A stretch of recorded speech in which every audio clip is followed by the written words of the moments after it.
Hey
YouTube, hey Twitch. Welcome back to Super Duper Dreamland finale.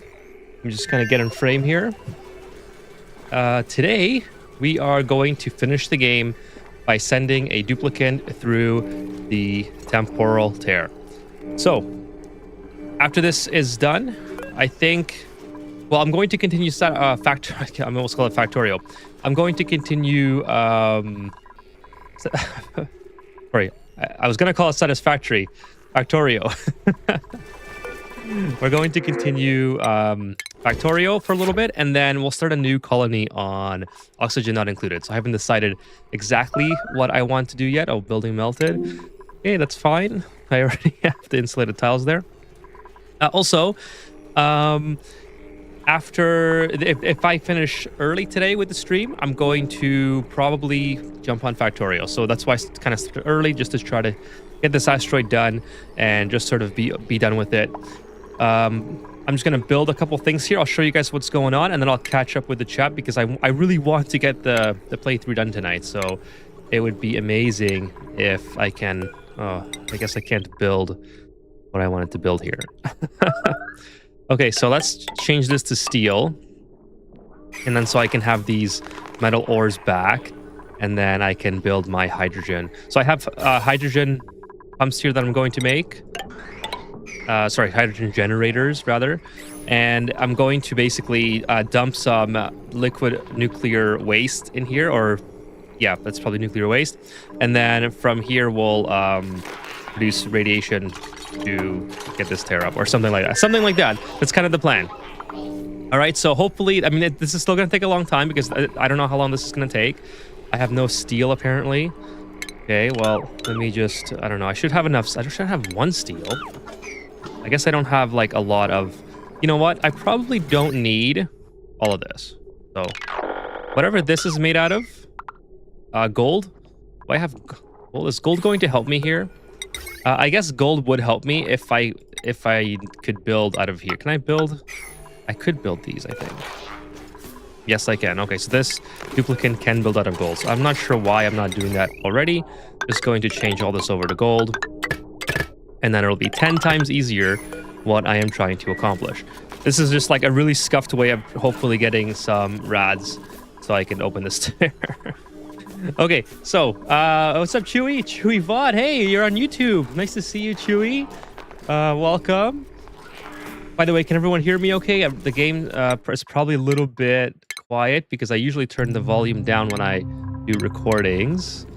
That should be better for you guys there. What's up, Kevin? Welcome. So Chewy, nice to see you on both platforms. It's awesome. Thank you so much for your support. Stirring my hot cocoa, says Kevin. Nice to see you, Kevin, and I'm glad that you're enjoying your hot cocoa. Hey, what's up, Arad? At least launch a rocket in Factorio. Oh yeah, we will. We will. I'm gonna try my best. For sure. Do you have any news about a new DLC? Sebastian asks. I have no idea, Sebastian. If that was announced recently, was it announced? No, I don't have any insider or sneak peek or anything like that. I haven't applied to any like Clay insider programs or anything, and I'm pretty sure that they're not accepting like new I was gonna say new duplicants. I'm pretty sure that they're not accepting. Actually, let's get some gold on board first, because I might need gold amalgam. So let's just put that up there. I'm pretty sure that they're not accepting new applicants to the like the program, the Clay Ambassador program, but I haven't applied even if they are. So I don't have any news on DLC. I've never really been one to try to the thing is, even if there was news on DLC, I would have a hard time making like up to the minute videos on it, because so much of my day-to-day time is taken up by my work schedule. So this weekend, like, I have some time to produce some stuff, but I'm also going to be doing things because it's the long weekend. So, you know, it's kind of like it's a tough thing to be on top of, even if I wanted to be like an up to the minute Ani creator. So I normally just do things passively, and you know, things like that. Okay, let's send this one to here. It's already set. Let's begin launch sequence. I got everything filled. I got uranium, should be okay. So this is what I'm sending over. I'm sending liquid nuclear waste. Something. Well, why were you there, Eduardo? You didn't have to be there. Dude, get out of there. No, you're going to die. Are you serious right now? Okay. All right. So I don't know. Something melted, but it's okay. So what I did is I just piped.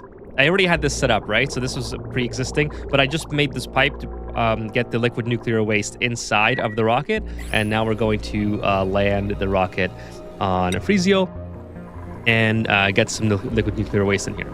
So anyways, yeah, that's kind of the TLDR on. I don't have any insider news. If there is new DLC, and if you guys know about it, I would be happy to hear, because I didn't read anything.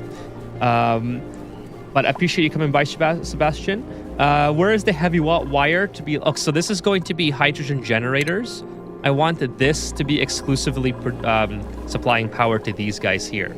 That's kind of what the wire looks like. I don't want it to be running off here, because this wire is already 3,100 watts, and this is not going to keep up. I don't want to build more, because then I would have to build more heavy watt wire. I just thought it'd be easier, because remember, this is like the end of the playthrough. So I'm really just trying to expedite what I'm doing here to kind of get it done, and hopefully this works.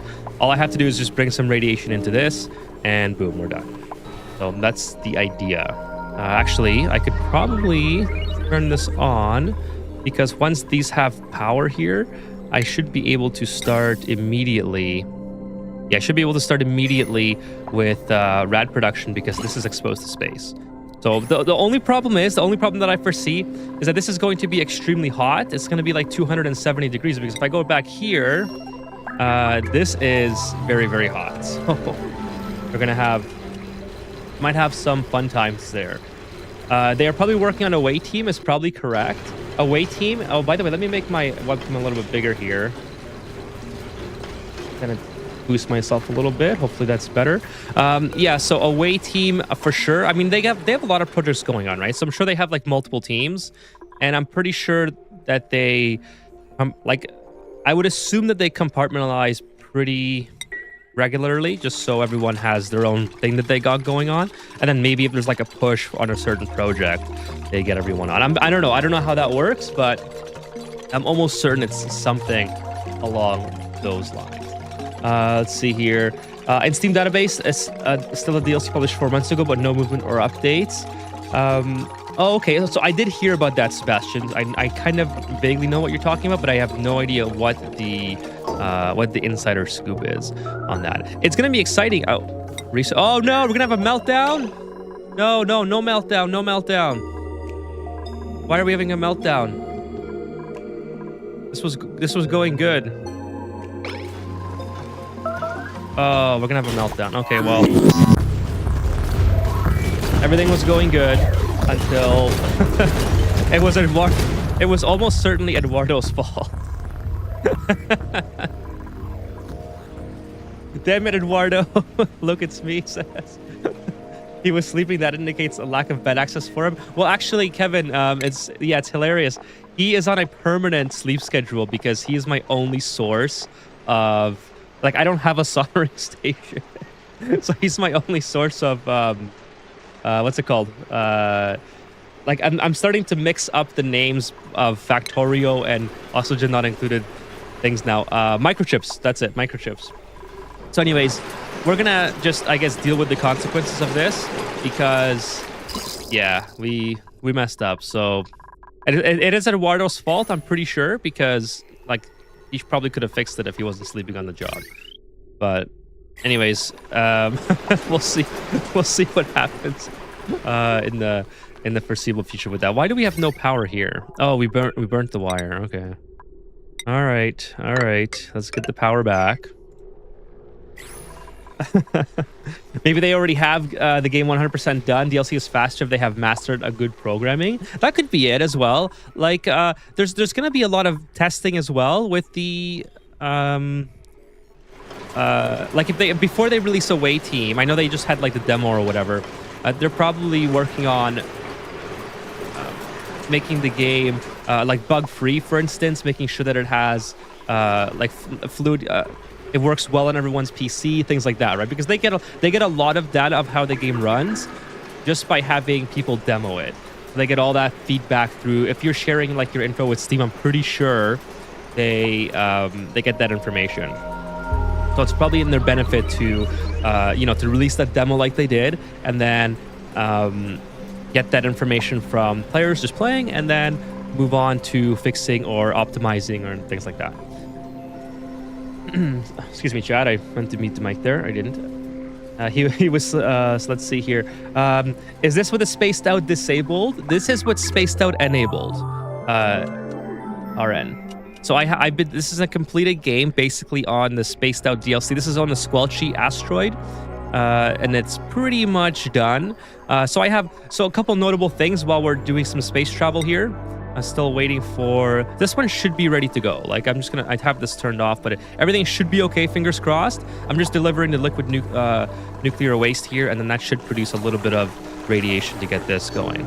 So as you can see, it's very slow right now with the space stuff. Like I said, guys, my only problem is that I'm worried about is the heat that I'm going to produce here. So this is built out of steel. This is wolframite. This is wolframite. We'll see. I mean, maybe I should like block this off a little bit or something, you know? Maybe I should do that because it's not gonna be a pleasant time if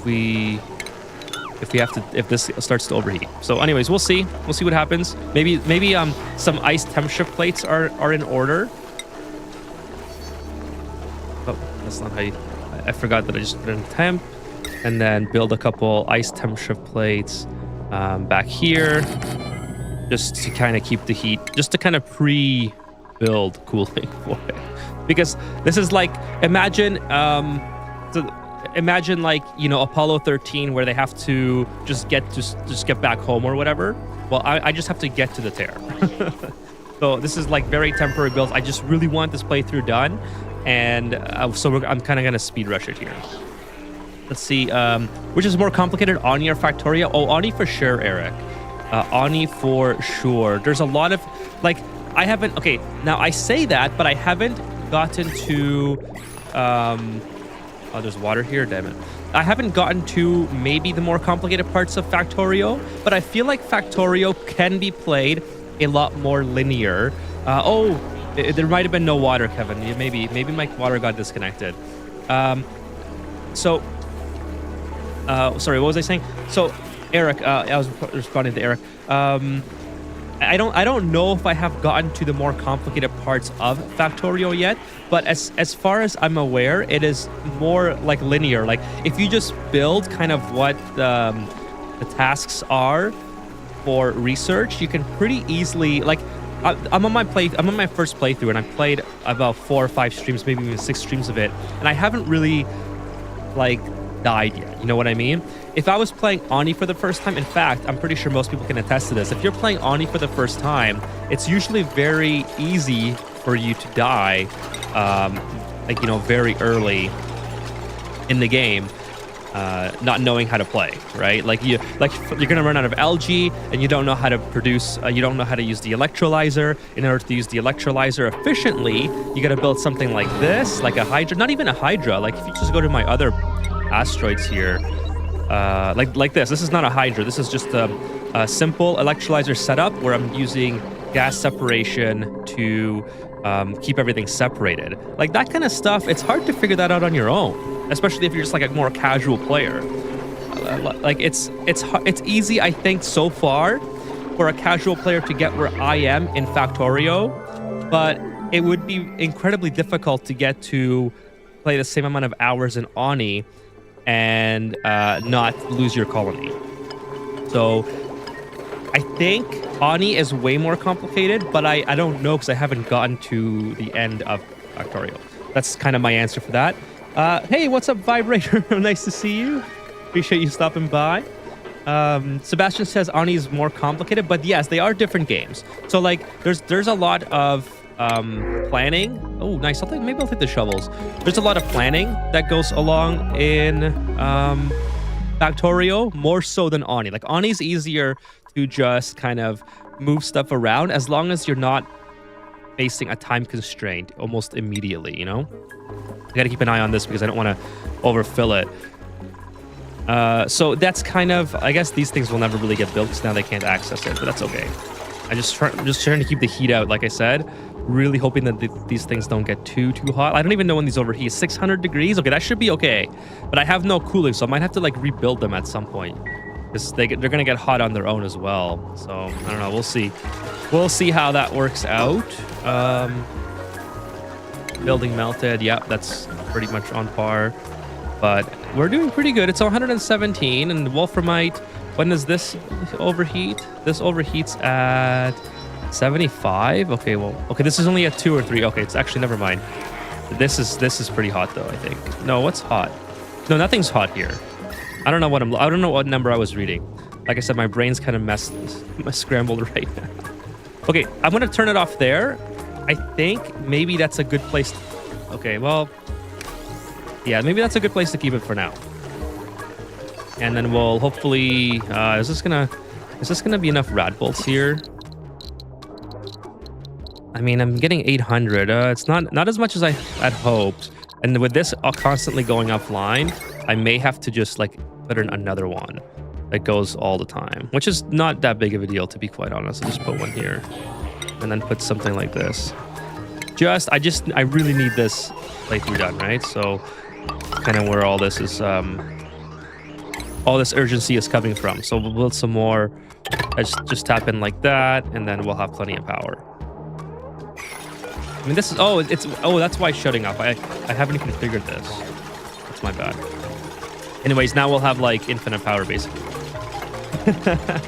Okay, yeah, let's check the water input, Kevin was saying. So I did disconnect the water from here at some point to fill my rocket, but I'm not sure if maybe that wasn't getting sufficient water. I don't know, but we did have a meltdown. I mean, this was a meltdown that it was not supposed to happen. So it was probably the water, if I had to guess. Versus, I mean, I kind of like that mostly everything stayed intact. I just have to, you know, wait for the cooling to be finished, and then hopefully the duplicants can come back and fix all this stuff. How hot is it in here? It's pretty hot. Pretty hot, I would say. The second I walk in, a nuclear meltdown. What's up, William? Yeah, we had our 3rd nuclear meltdown. No output. The reactor does not have output. It has a... It probably was overpressured. I wasn't keeping an eye on it, so honestly I have no idea what happened. It was probably... it was, I think the Steam was at like 150 when I checked it last, and I opened the door way too late, so it was bound to happen. Sebastian says, when I saw some screenshots of early on, the game looked almost finished when they released it in 2016, the early access, because some things that they added later, you can see them in the screenshots. Yeah, I mean, that's pretty typical, I think, with most, especially with early access games, right? They always try to implement, oh, this is taking longer than I thought. They always try to implement things during the development, and then they'll like take out features or even smaller big ones, depending on if they think they can make the deadlines or you know, whatever the case, and then just re-add it. I don't know, that seems to be pretty common these days with game development, because companies that are very transparent will usually show you know, like betas and stuff of their game, and then when the game comes out, you're like, hey, what happened to like this feature or whatever. And like the biggest thing for me that I always remember and that I will never let down is on GTA 4, the screenshots, most of the screenshots had like Nico wearing fingerless gloves, and in the game we did not get fingerless gloves. So that's what I always I don't know why they wouldn't add that, but that's something that I always remember being like the situation that you described. A super scub doesn't fly nuclear reactors and hand grenades. Apparently not. Well, I mean, I've never had it to fix, and like usually I would just reload the game if this happened, but I'm gonna try to fix it now without having to like reload it, because you know, like if you're relying on this to be functional while you are playing the game, it's a lot easier to go back a couple cycles and fix the problem than it is to wait for it to undo itself. So I would normally just reload, but let's just play through it. It'll be fun. Like I said, I don't really need this, right? This is not something I was ever relying on, so it's just something interesting to end the playthrough, I guess. Have a meltdown and then you know, go from there.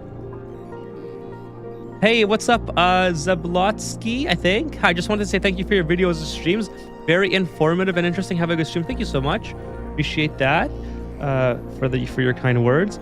And Kevin says, flow is more complicated than Factorial. Gameplay loop details are way more complicated than Ani. That's actually a really good point. That's a really good point. And I would say that like remembering ratios and remembering critical information with regards to, like, if you really want to optimize your playthrough. Hey, the cats are here. If you really want to optimize your like playthrough and make sure that you're not getting behind as you continue to build, then that is incredibly important in Factorio, because in Factorio you could make something, like if you're a new player, for instance, like I made the same mistake. If you're a new player and you're building something, you can very easily outgrow that build and not realize it. Like the classic example that I would refer to is my first ever iron ore patch and my copper patch that I worked on. I built the furnaces right over top of it, not thinking that that's going to be something that I have to really focus on. And evidently that was a huge thing. So you know, as you work through the game, actually I don't think I need these here, because this is going to be all like this thing. So that's going to, so it's, yeah, you're exactly right. There's, the flow is a lot more important, and then like planning ahead with how your like factory behaves and looks is also a lot more important. Versus Ani, it's a lot easier to sort of improvise on the spot and not have to worry so much about, like, for instance, if you build a small spom or whatever, it's still going to provide more than enough oxygen to keep your colony afloat, as long as you are not rapidly taking on more duplicants. Versus in Factorio, if you build, let's say, the steel beams, the I-beams that I like to call them, they're called steel plates, you immediately outgrow your iron production, right? So it's kind of like one of those things. Hey, what's up? Hi from Bonus Aries. Bonus Aries, is that how you say it? Hopefully I'm saying that correctly. I've heard the name before, but I'm just terrible with pronouncing stuff. So Blanco 12. Well, appreciate you coming by tonight. Thank you so much. Factorio is big into being as productive as possible, whereas Ani is balancing all these things, different materials and atmospheres. Exactly. And Ani is also, oh no, radiation vomiting. Bert. Oh, well, you're always, this is a typical end of the stream scenario where everyone's having a bad time. Radiation, like, look, what's Gossman doing? Oh, he's supplying. Okay, I was like, what? That doesn't make any sense. So we should get somebody on here probably to make some rat pills. No, they can't make rat pills? Oh, we have lots of coal. Why is... Oh, Stinky's the only one permitted? Interesting. Oh, no. Oh, no. When my bionic duplicants start vomiting, that's when you know it's bad. That is not good. Okay, so we'll just have a perpetual cleanup for the time being. Because apparently they have no access to rad pills. We have 2 rad pills, so they should be able to get them, but... And that's true, like, sorry, what I was saying as well is Factorio also is a lot, like, once you figure out the idea of, you know, leaving space or overbuilding... Oh my goodness, my water is running low too, look at that. Is that why that's why the nuclear meltdown happened? I'm almost certain. So, wow, that's kind of crazy.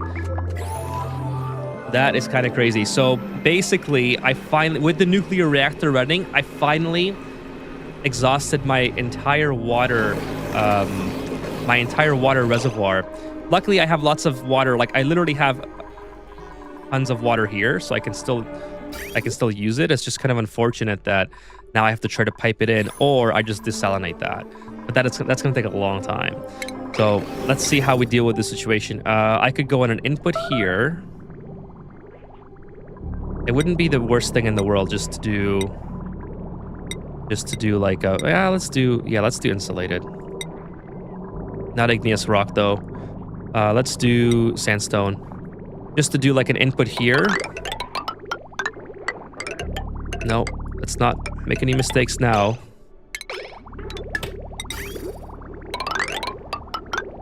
And then just all the way across, basically.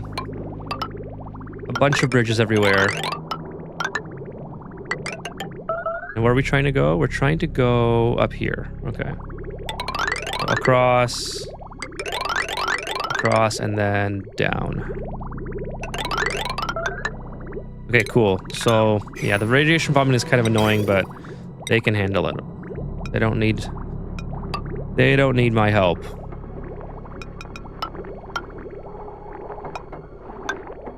I keep wanting to push R for for rotating stuff now. Okay, so this goes into there. That's fine. And then this comes from here. We need another thing there. And then we can get this flowing ASAP and start that. Okay, let's clean up our vomits now. Everyone's vomiting everywhere. Oh, they're in their suit too. That's gonna suck. So they're gonna be getting a little bit stressed out. Maybe let's get Sonia back in so she can not be so stressed. I would love some rad pills right now from the printing pod. William asks, is that lipstick? No, it's not lipstick. I do have lip balm on, but I wonder if my lip is red from the game. Why is it so red? That's kind of hilarious, isn't it?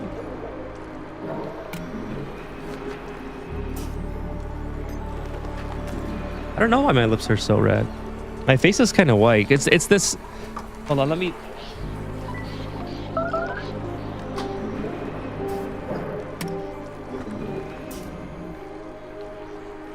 What if I turn my light down? Does that kind of help?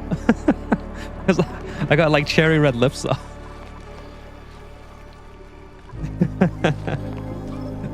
Blow-us in belts, trains, and all the movement stuff. Yeah, I can get pretty... I haven't even gotten into trains, and I can already see like how it's going to be incredibly complicated. Yeah, I think that fixed the lipstick effect, William. That's funny that it was coming across so red like that. My Oni base inevitably becomes a nightmare mixture of chlorine, natural gas, and CO2 everywhere. Do you mean like actually inside your base, or whoa, look at this, or like in general out here? Because I kind of leave mine a mixture as well, like carbon dioxide everywhere, a little bit of chlorine. We got some polluted oxygen trapped down here. It's trying to float to the top, but it can't. A little bit of natural gas. I'm sure there's sour gas. Maybe it already leaked out. But I think that's okay. I mean, there's benefits to, although albeit they're not like very good benefits, but there are some benefits to having an atmosphere of carbon dioxide. First and foremost, if you have open, let's see if I have an example here. If you have areas that you're not actively cooling, such as, well, I guess I did a pretty good job. So like power transformers, these will constantly produce heat, right? So if you have no, like if this was all vacuum, this would have to be placed somewhere like inside here to get cooled down, or this is kind of interesting, or you would need to run cooling over top of it, or like you'd have to put it in some sort of atmosphere. So just having this whole area cooled, or sorry, just having the whole area like any type of atmosphere like carbon dioxide really helps with ambient cooling, and just to keep kind of things in check, right? Like and it doesn't matter if things get really hot like over here and it's kind of cool over here, because like you're not really using this space for anything after a while, right? So, oh no! Oh, I forgot all about this. Okay, so we've drained all our liquid nuclear waste. That is just fantastic. Well, whatever. At least we have lots of rads now. And we still have 0. Why is it? Oh no! It's not. Why is it not storing anything? Oh no, because it gets. I see. It's charging as 8%. Okay. I got. Okay, it kind of scared me for a second. I was like, no, why am I not holding the charge? Okay, but it's just. So this is gonna take quite a while, chat. I might have to. And hopefully I can get this done before the end of the stream here. Sorry, I missed it. I guess this is where you need corium digging. Oh, that's true. That is true, RN. I forgot all about the corium. Yeah, so I probably need. Well, I mean, everything seems to be. I don't think there's any solid tiles for that. What's happening here? This is like stuck. This is 99 degrees, 99 degrees. Why is this not working? No power. Oh, so the power was originally coming from here. That kind of makes sense because everything has broken. So let's put that back, and then everything will be great again. Anyways, have fun. See you, William. Thanks for stopping by. Ani is entertaining in that a disaster stream can be a blast to watch as a spectator. Oh, is this a 24-hour stream? So asks Uther. Hey, what's up, Uther? No, this is not a 24-hour stream. This is supposed to be a regular size stream. But we'll see how long it goes, given that our reactor is now completely broken. Yeah, I mean, it's fun to watch in that sense. RN, I love to watch people play that are that haven't played the game very often and that are still learning. I generally try to not backseat game though, so I try to be more passive in that regard, because I feel like it can get overwhelming when you have a lot of people like shouting instructions at you or whatever. So I try to be a little bit cautious of that.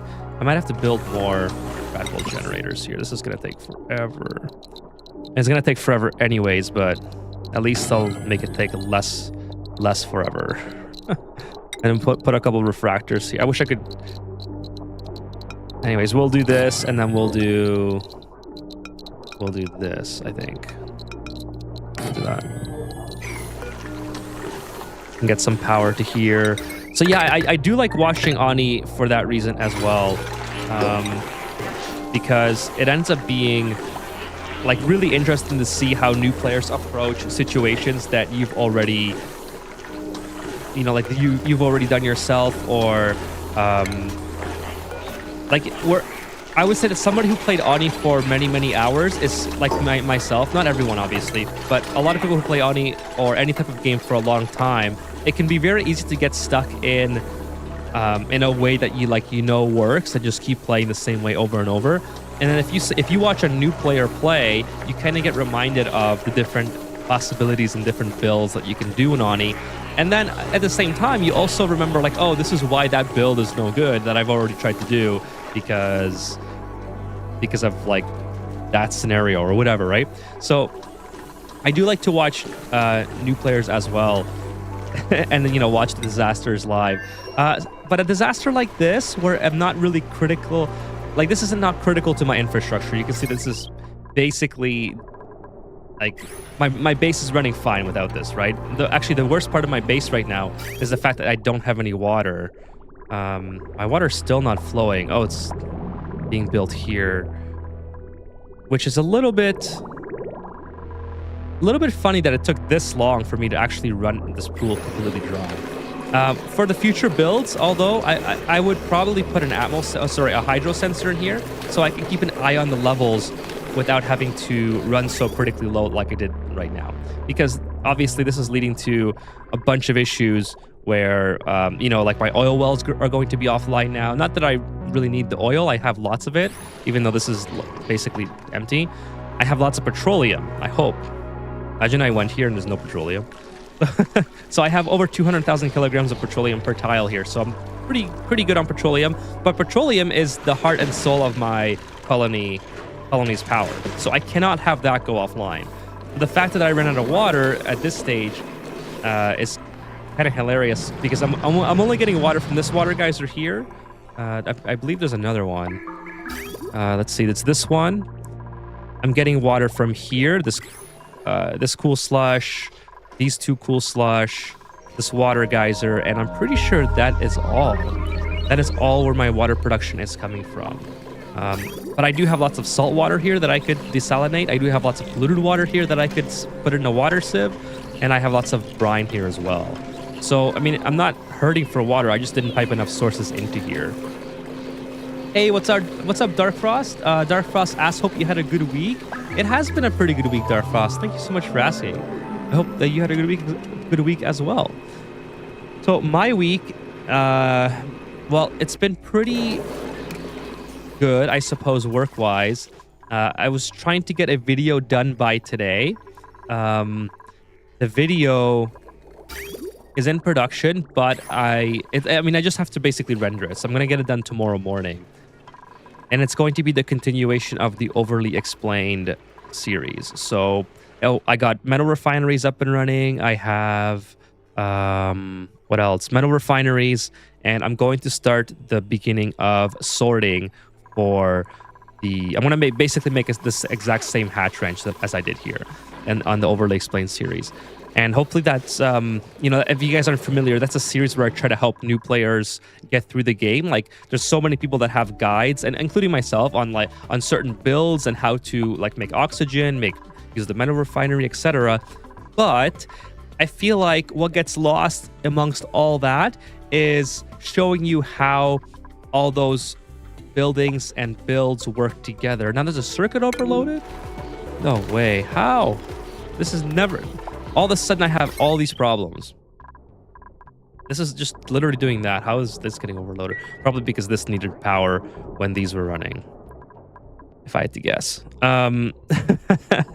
So, Overly Explained is just meant for me to go through the decisions that I make step by step and explain why I am doing certain tasks and why I'm doing certain builds, why I'm making my base look the way it is, and why I'm putting my metal refinery here, and so on and so forth.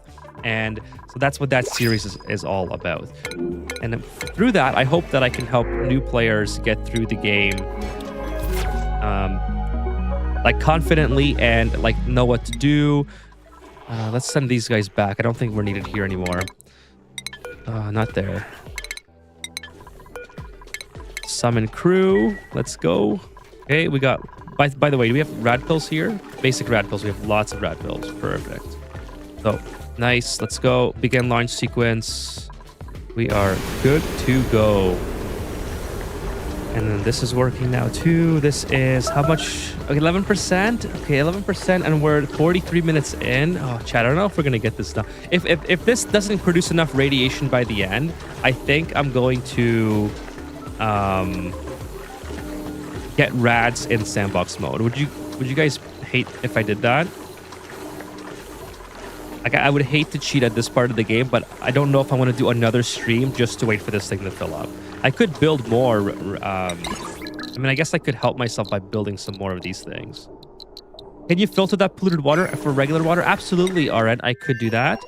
100%. But is there a but to that, or is it going to work? I mean, these things are already at capacity, so I'd have to build 2 more. Question is, like, where do I build it now where it's convenient? I could build it here. Because remember, I need 2 of these to filter 10 kilograms per. So I can have like a steady water flow.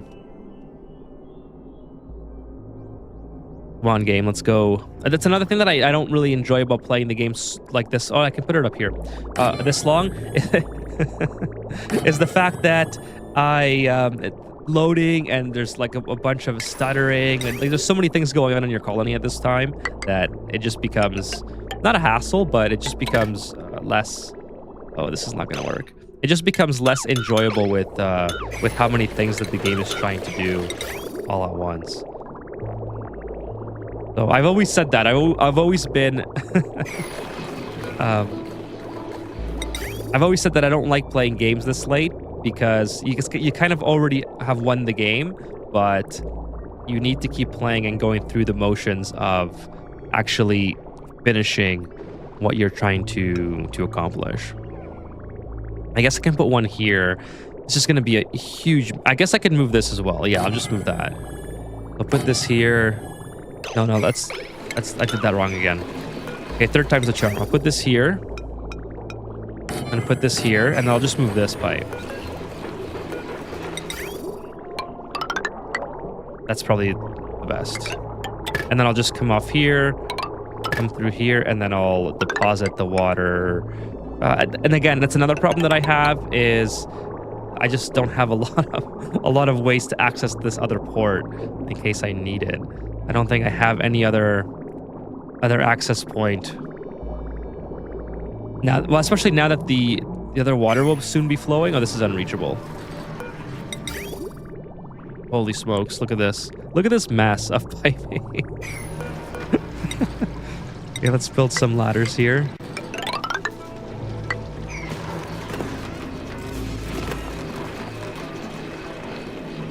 Can you build an infinite storage for nuclear waste and shoot the rat bolt out of empty corner? I have an infinite storage on this asteroid. Actually, hopefully this is not. It's still doing stuff. Thanks for reminding me. I'm going to disable this. Yeah, I'm going to disable this for the time being. Now for the freeziol, as I'm sure what you're referring to, I have to bring more nuclear waste here anyways to make that worth it, or I have to expand this. Like, I don't know if rebuilding this as a nuclear waste at this point would get me to the end.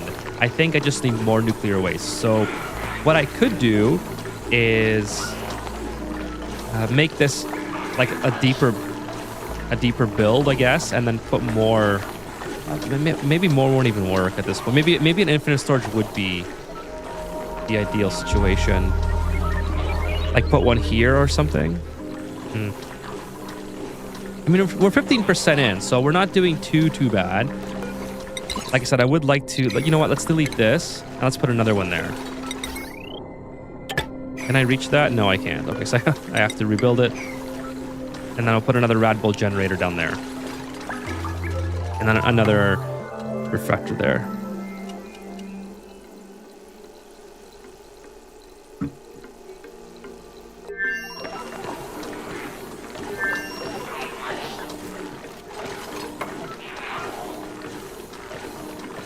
Oh, one second, chat. Something just happened that's I just have to reply to something here.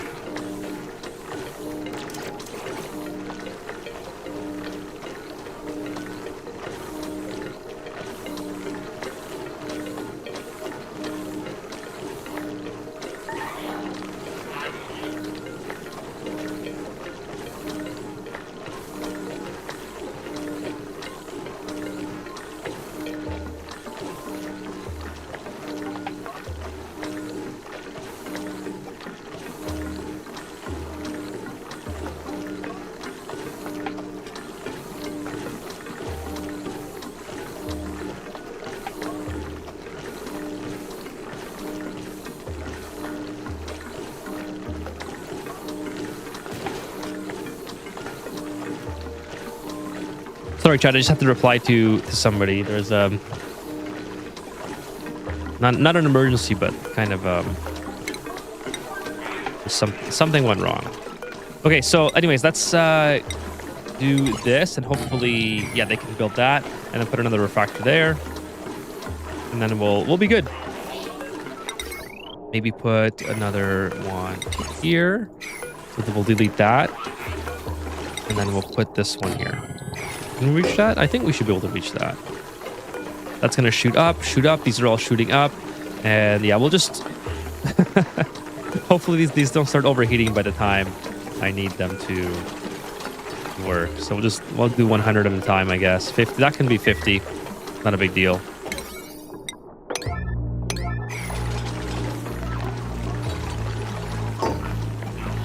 So yeah, that's how my week went, Dark Frost.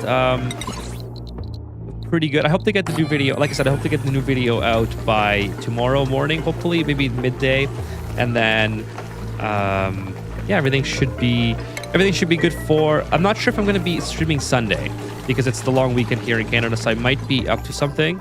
But if I am not streaming, I will let everyone know in the chat or in Discord rather.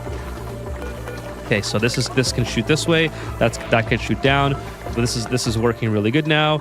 We have this basically going at full force, which we need anyways. So yeah, while we are waiting for all that to happen, let's go ahead and do some blueprints because I don't think I've done blueprints in a minute. Okay, mining ceiling light. I'm pretty sure I already have that. Oh, pretty sure I already have that. Clicking the wrong button here. Okay, I have the refrigerator, I think, already. Polka dot skirt, nice. Vertical cosmos. I don't think I have that. That's pretty cool. Strawberry glovelets. And a classic weight tee. Oh, there's one more. And basic yellow gloves. Cool. Looking forward to the video. Also enjoy your long weekend. Time for some rest and relaxation. Yeah, it'll be nice. Thank you, Dark Frost. It will be good. Like, you know, making videos is sort of relaxing. It's sometimes I overcomplicate it and I end up doing way more than what's necessary. So I end up sometimes when I'm like talking live and I'm trying to record a clip or a video or whatever, sometimes I'll rewatch it and then I'll decide that I don't like what I said there in that moment, so I'll have to re-record, then I have to overlay that and stuff like that. So I get a little bit too fancy sometimes with my with the videos instead of just leaving it be, and that's usually what ends up slowing things down a lot. So I really enjoy the videos that are more tutorials because those are like they have sort of a structure and a script, and I'm explaining something instead of trying to make things up on the fly to talk about as I'm making decisions. That I usually struggle a little bit more with, as my live streams probably indicate sometimes. Okay, so this is cooling. Okay, what's going on here? No coolant. Cooling, 0 seconds remaining. What does that mean? Okay, is diminishing. The radiation coming from here is diminishing, so maybe we can get this back online now. I'm not sure. Like I said, I'm not sure how to reboot this because probably have to destroy it, I would imagine. Because I've never actually tried from this scenario before. So we have lots of water now. The water should be refilling again slowly, I suppose. It is coming from here. So this, okay, so the positive side of having the water coming from here now is that this will constantly be getting an injection of liquid. So you can see that the levels are rising ever so slightly, but I feel like that's going to also not work long term as soon as I get this reactor back online. So it kind of begs the question, do I even rebuild the reactor and have it going? Or perhaps the smart move would be to actually take this water source and run this into the reactor instead. It is 96 degrees. It's not ideal probably, but it would certainly be a lot more helpful than trying to tap everything off this one water source and then trying to plumb everything back in here as well, right? So maybe we'll do that. Take this, just take this from down here and then go... Oh, what am I building instead of granite? Yeah, granite's fine. As long as it's not really... I want to try to avoid bridges. Bridges are kind of... Well, I just built myself into a bridge scenario, but trying to avoid... Okay, well... I'm not going that way. That's just going to be a nightmare. I guess let's go... I guess let's go back this way. And then maybe... maybe this way. I don't know. I think this is fine. There. That's probably fine. I think I can get access to everything. This is giving me Factorio vibes all of a sudden. Trying to do a video while streaming is definitely hard. It's not some people are better at it than others. Like I am not as good as talking on the fly and trying to think about stuff on the fly as others are, which I kind of wish I was. I've gotten a lot better since I started doing YouTube, which is really awesome. It also depends on how tired I am from that day or how caffeinated I am, funny enough. Hey, thank you for the Super Vesca, appreciate it.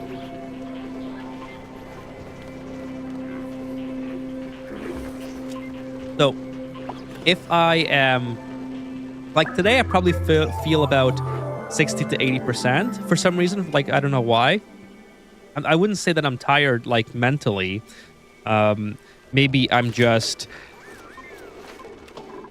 like I really, I'll be honest. I really would like to be playing Factorio.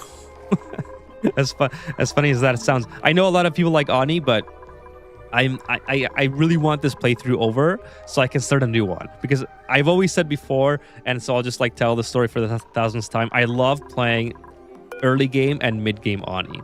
Late game Ani starts to become a little bit repetitive, but so I really want to start a new playthrough, and I kind of want to start on a much more difficult asteroid than I normally would, for the sake of entertainment of the chat and for my own personal experience as well, because there's a couple asteroids that I have not done before, and I definitely have not completed a playthrough of like just the spaced out variation, not the classic spaced out, but the spaced out. So I would love to do that as well. Let's see if this piping is done now. It should be done. Put it into here. Oh, that's not done. Okay. So I would love to get this done and start a new one. And, you know, like, yeah, the spaghetti must grow. This is, at least in Ani, like, it's easy to me, it's a lot easier to rebuild piping. I know people, when you're new at the game, it's a little bit of a struggle because it can be difficult to try to remember like the outputs and inputs and all that stuff, and like why things aren't flowing correctly. But for me, it's always been easy to sort of manipulate the piping and things like that in Ani. Obviously, I still make mistakes. Factorio, it's a little bit different because I always manage to somehow mess up the conveyor rails by pushing R at the wrong moment, or doing the splitter wrong, or, you know, doing something like, okay, a great example would be putting two different materials on one conveyor and not realizing that it's going to cause a problem until very far down the road. So in those situations, it's I would say Ani is a little bit easier as far as the piping is the spaghetti of piping is concerned. But yeah, this is giving me a lot of Factorio vibes. But yeah, so anyways, I just want this playthrough to be over. I'm at the end anyway. I kind of drug it out a little bit by building things like the reactor and then trying to get all the other asteroids colonized, which I to be fair, I did a pretty decent job. I mean, there's a little bit of infrastructure here. I know I could have built a lot more. This one here is also a little bit scuffed. It's not kind of where I would have expected, but I'm really happy about the fact that I am sustaining at least one bionic DupeKind on each of these. Yucky lungs coughing. From what? Oh, caused by yucky. But you're in an atmo suit. How do you have yucky lungs in your atmo suit? I don't know. Hey, what's up, Sean? Welcome. Appreciate you coming by. Welcome to the stream.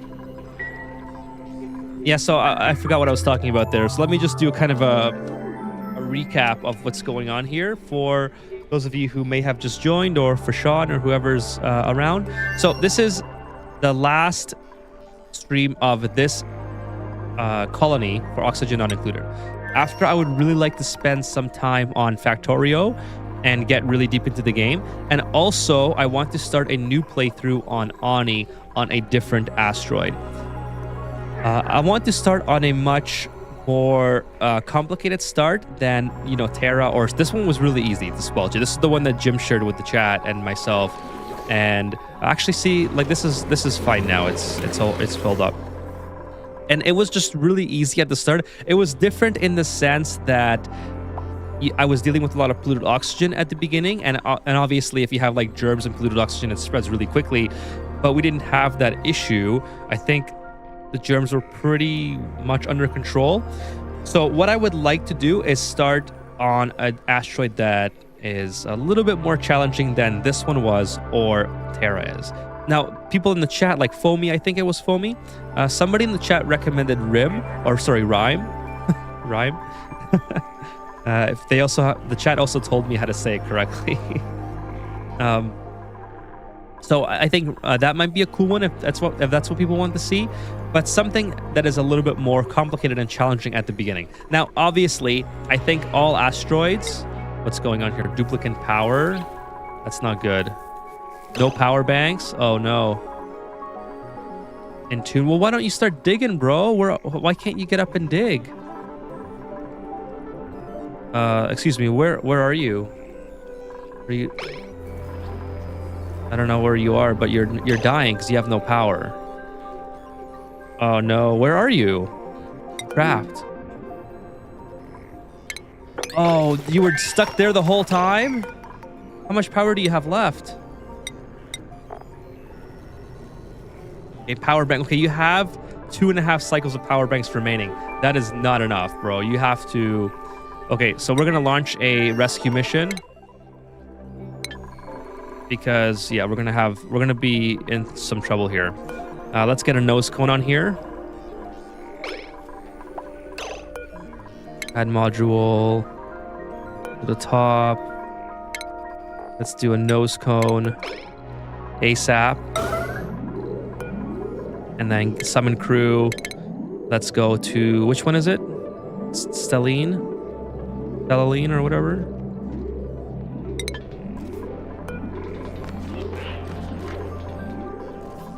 No active construction.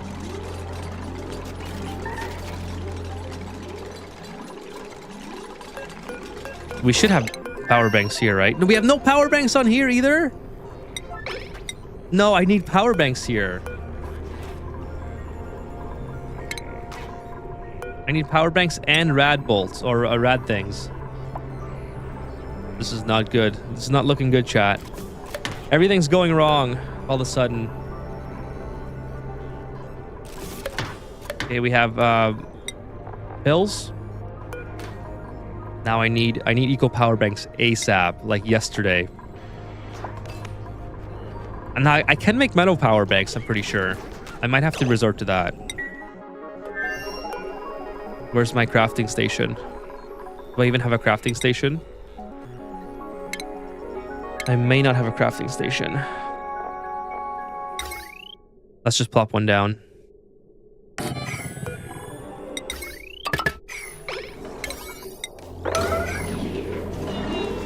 Yeah, I don't have... I have 2 eco power banks now. Okay. No, I have 27. Oh, never mind.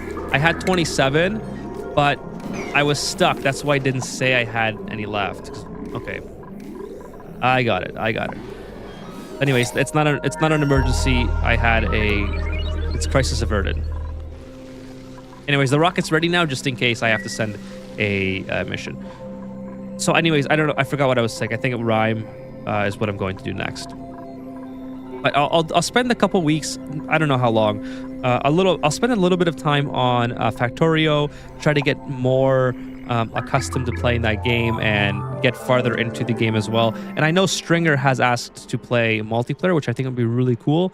But I want to learn the basics of the game instead of, like speedrunning the best possible solutions for how to play. So anyway, so that's that. And then also, just in case you guys weren't here for this message, tomorrow I should be having the new overly explained video released. So that should be a lot of fun. Hopefully tomorrow morning at some time, but we'll see. We'll see how that goes. Okay, we have water coming in this way. So now we can completely stop taking the water from this source, and all the water that I'm sending into the other asteroids can be, and into the reactor can be coming from this location here. So Darfrost says, Factorio's belting system can be tricky at times, especially when managing 2 items on one belt. That's why it's quite important in Factorio to build your factory in an easily reproducible setup. That's exactly true. Exactly. And that's kind of the part where I think I'm still having to learn and understand how to build it without having to rebuild it as I'm expanding.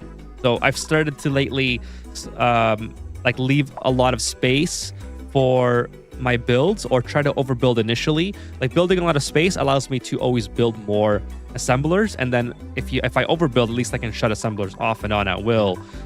But it's at least I have the space available to do all that, you know? It's kind of what the goal is there. Let's close this door. The reactor's back up and running. So hopefully we don't have another meltdown. Now everything should be working. Like this is all, this is, put this in, I guess. I guess that's not working if I don't have that done.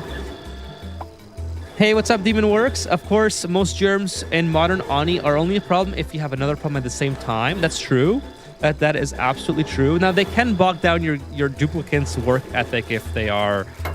like, so germs in Oni are surprisingly a lot big of a concern, especially if you are a new player. So I was watching one of my friends play the game, and they had, when they were very, very new, they had a lot of issue with their colonies failing, because if everybody in their colony got sick at the same time, they would all have... I'm just...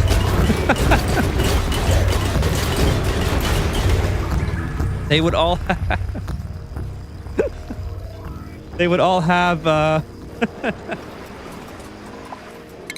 what was I saying?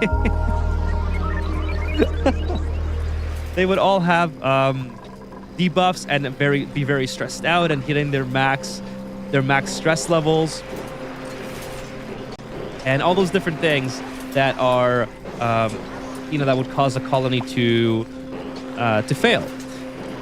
So it's very hard to recover, especially when you're new, to like understand how to get your duplicant stress levels down quickly, how to feed them if they're not able to grow crops because they're stressed out, or because they're constantly getting athletic debuffs and things like that. So, okay, at least I got to finish the thought.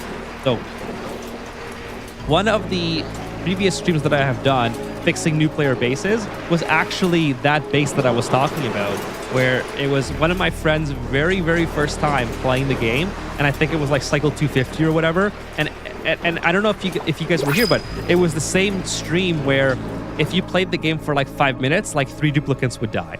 So I was able to look at the conditions that was causing them to die and fix it without it losing any, like reload and fix it without losing any duplicates whatsoever. So thank you for the sip of Eska, and thank you for the moral support, Dark Frost. So it's a really good, it shows a really good contrast of a person who knows, okay, I gotta get my duplicates out of here. I'm not paying attention to their work ethic now, and you know, move out of here. I don't need you in here. Higby, get out. And it shows a really good contrast of someone who... Oh, no!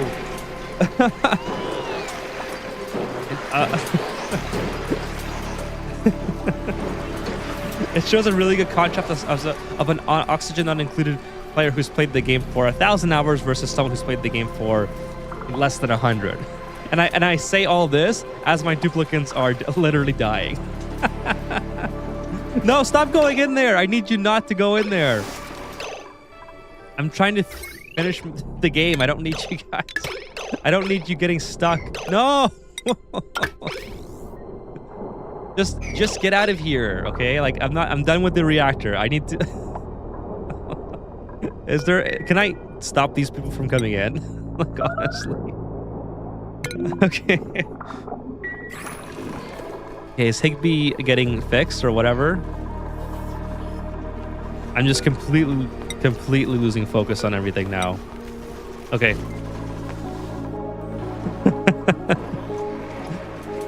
Okay, let me go scroll back up here a little bit.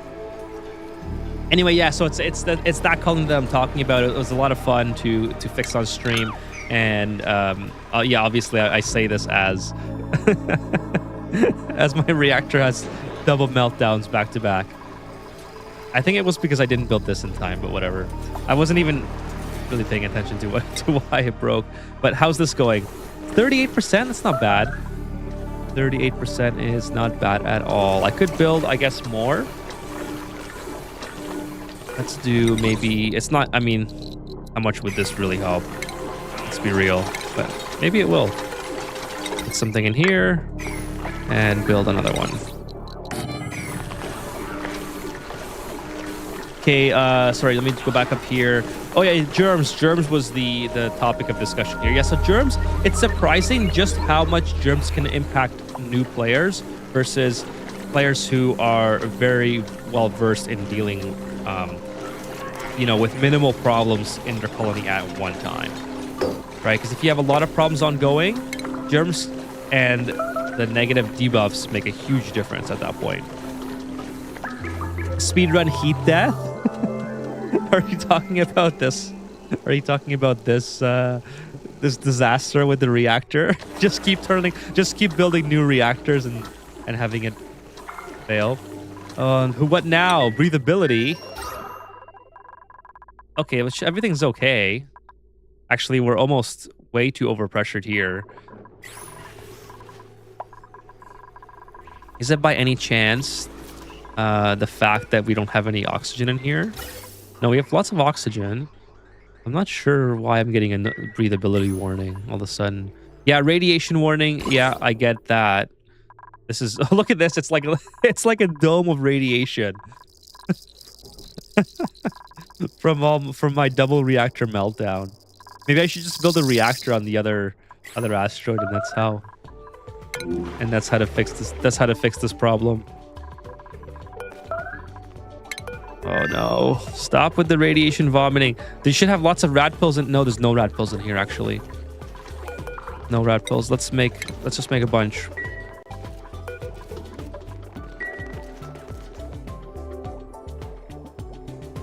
Okay, this saves time. This save knows its time coming and everything. It's doing it, and it's doing everything in its power to extend its life. Yeah, that's kind of true. I mean, at this, like, again, at this stage in the game, I'm sort of, you know, let my foot off the gas, so to speak, and start to be a little bit careless and lazy with the builds. But I really want to see it through on stream. You know, I would hate to leave the playthrough unfinished. So this is a necessary evil that I have to put my duplicates through in order to get this done. and then after that they'll be safe because they'll be launched into another universe, hopefully. So it's an hour and a little bit in, and this is 41% done. So like I said, I could accelerate that. Oh no, this is starting to overheat now. I could accelerate that if I absolutely had to. I'm going to try to avoid doing that though. Let's get up here, and I can probably get up here. That's a lot better. I don't know. Let's just build that. And then get up here.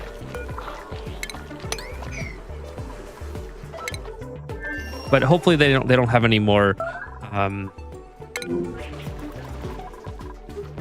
Yeah, get it all out of your system. Just get it all out. Incapacitated again. Why are you in, dude? Why are you in there? I blocked you guys from going in. Unreal. Why? Okay, nobody go in. Like, I'm serious. Stop it. Okay, the bionic duplicants were disabled. Nobody go in. I'm done. I'm done with, done with that. Chernobyl has entered the chat. You've been doing great in Factorio. Thanks, Dark Frost. I still have a lot to learn. Chernobyl has entered the chat. That was short-lived. Nuclear waste. A demon core, is it edible? Once. You guys are just Snoop's. He's manufacturing corium, is all. This is just unreal. This is the exact amount of radiation I need on the other asteroid. The challenge in this playthrough has become surviving till the end instead of launching duplicants into the temporal tear.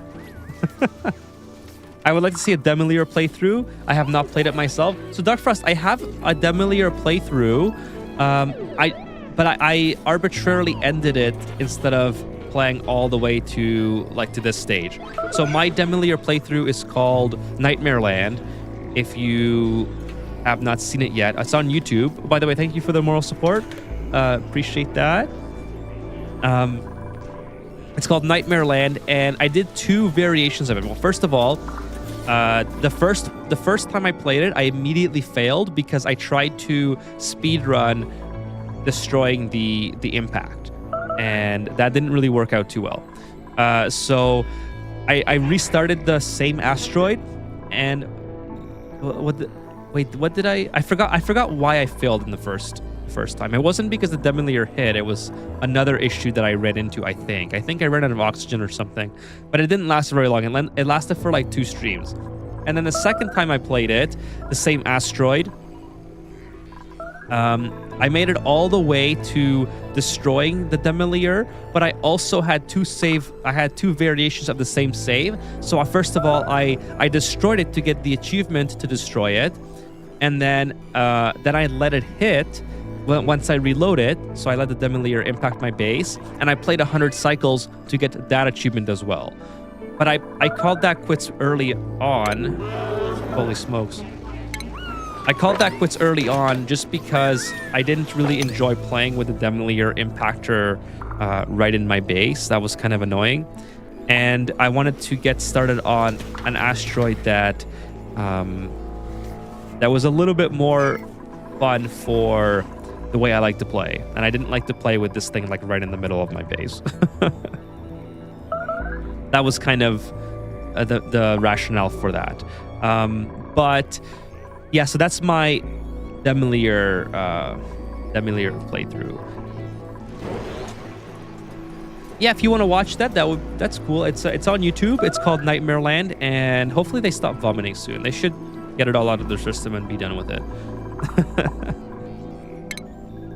It was my first time playing the Demolier, so I forgot why I failed on my first playthrough. It was a user submitted, I'm pretty sure it was William's Asteroid that he submitted that one, and there was something that happened early on that caused me to fail. I can't remember what it was exactly. I think it was lack of food. Oh, it might have been like it might have been something to do with that particular asteroid, because the asteroid where you play the Demolator game mode has a different starting pathway to success than a Terra asteroid or a Squelchy asteroid or whatever. So it was something to do with running out of food or running out of oxygen or whatever, and that's how that happened. So then I restarted with bionic duplicants, 2 bionic duplicants and 1 non-bionic duplicant, and I was able to get through a lot easier that way. All right, that's enough. Take some rad pills. Why don't we have any rad pills? Guys, let's go. I don't need to be making Gear Bomb anymore either. Gear Bomb is finished. Just make some rad pills, please. Like, honestly, it needs to be... You guys need to stop making a big deal out. Okay, well, this is overheating. Whoops, forgot about this. Let's get... Yeah, this is not good. This is not good. How about we do this? How about you do these two, and then you fix that. And then we'll build some ice temp shift plates. I mean, the problem is that it's going to overheat right away again, unless I rebuild it out of iron, I suppose. So let's deconstruct it, disable auto repair. I think reconstructing it is just... It's not really worth it. Not worth it. Deconstruct and rebuild it. I wish I had gold right now. This is so annoying.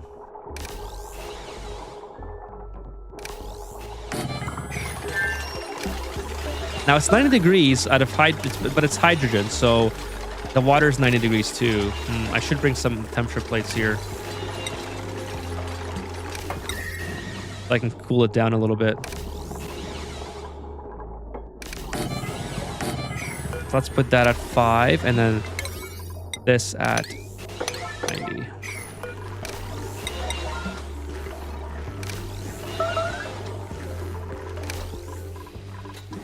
Kevin says, I set up lead station access as part of the reactor building. That's a good idea. I probably should have done that a long time ago.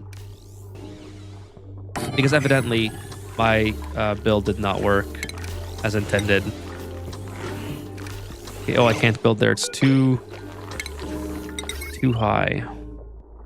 I guess I'll put this here. Yes, I will put that there. And put that across like so. Kind of wish that the hydrogen generator could be built out of refined metals. Okay, and then I'll launch the rocket, get Sunyar back.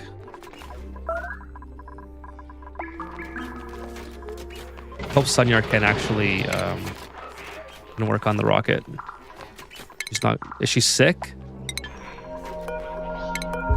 She is sick. Okay, well, that's not gonna work. Let's get one of the ultis. Actually, that would have been good for her because she has the... Yeah, ulti is good. Ulti has light wounds. Not ideal. But let's go back to Freezeal, I think. Freezeal. Okay, and then we'll go.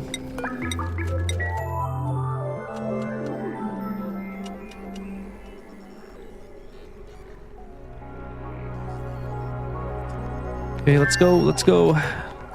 Okay, begin launch sequence. Building melted. Heavy walk conductive wire.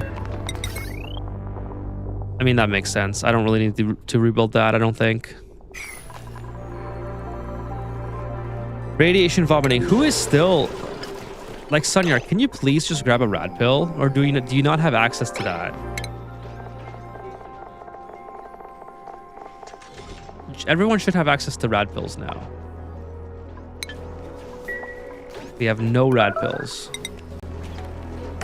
Oh, we already have this. Oh no, that's something else.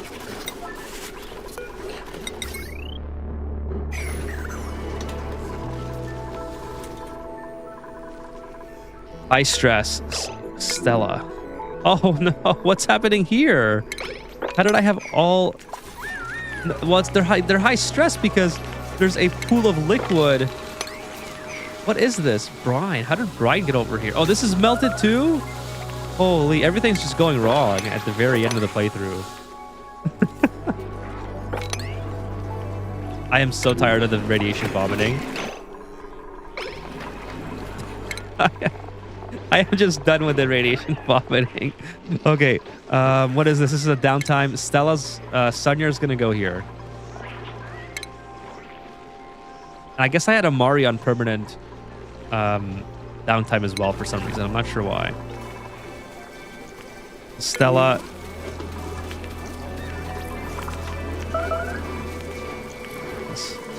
Why don't I have any rad pills? Please, somebody make rad pills.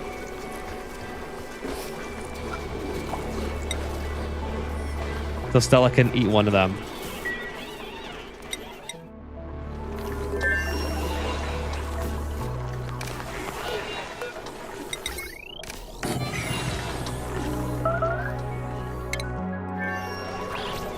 How much more radiation do you have?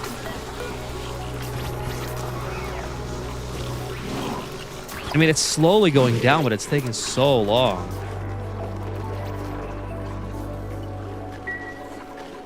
Can you please grab a rad pill?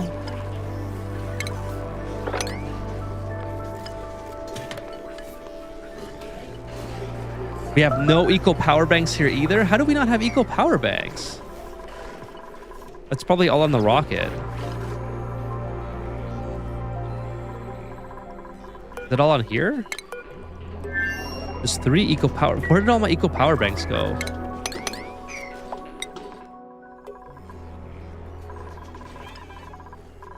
Okay, I guess I gotta make more eco power banks. Where's the soldering station?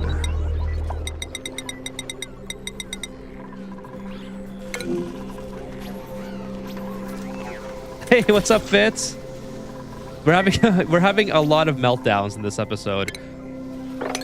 The reactor exploded twice because I wasn't paying attention. And then now Sunya is perpetually just vomiting radiation. I thought you would start a new world. What the fuck? Yeah, so I'm finishing this one. Like, no matter what it takes, I'm finishing this colony tonight. And everything is just going wrong. All at the same time. Literally all at the same time. So I had, first of all, like I said, I had this meltdown twice. The first time I didn't expect it. The second time I wasn't really paying attention. So I guess you could say I wasn't expecting that either. Then I have, since this melted down, I had duplicates trying to fix everything in here. And even after I disabled access for my duplicates, I forgot to disable bionic duplicate access. So now Sunya is perpetually throwing up, and she is not eating the rad pills. She has 3 rad pills that she can eat, and she's not doing that. We have no eco power banks for some reason. We also ran out of water, which is probably what caused my nuclear to melt down in the first place. Now I fixed my water situation, and now I'm trying to get enough radiation in order to get this tear open, but I'm only 50% done because I don't have any power to run these rad bull generators. So everything's just going kind of wrong. If I absolutely have to, I will go to sandbox mode and get the radiation for this tear to open tonight. I am finishing. Like, this is just taking forever because of all these mishaps, let's say. But I really, really want to get this done.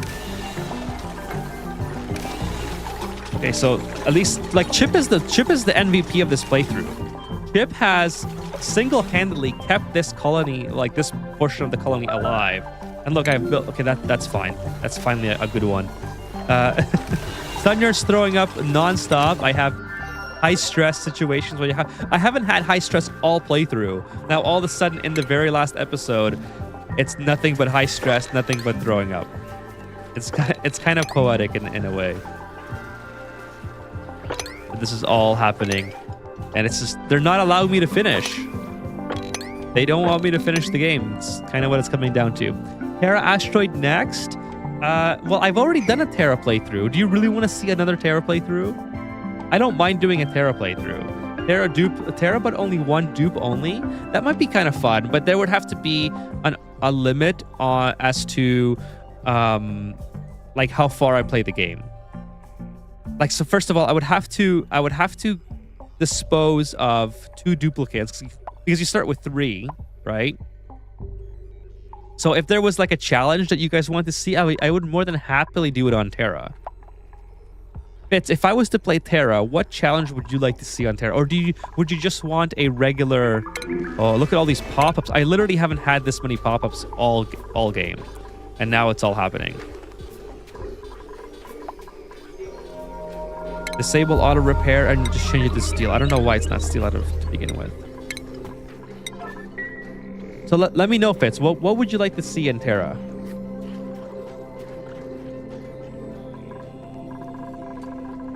So people have asked for the Rime World, the Frosty Planet.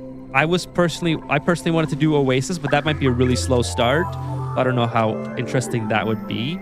But if you would like to see Terra with like a challenge run, that would be interesting. Now, again, Dark Frost is saying with only 1 duplicate, but that's a little bit tough because I'd have to, yeah, they should fight each other to the death to see which duplicate should be used for the run.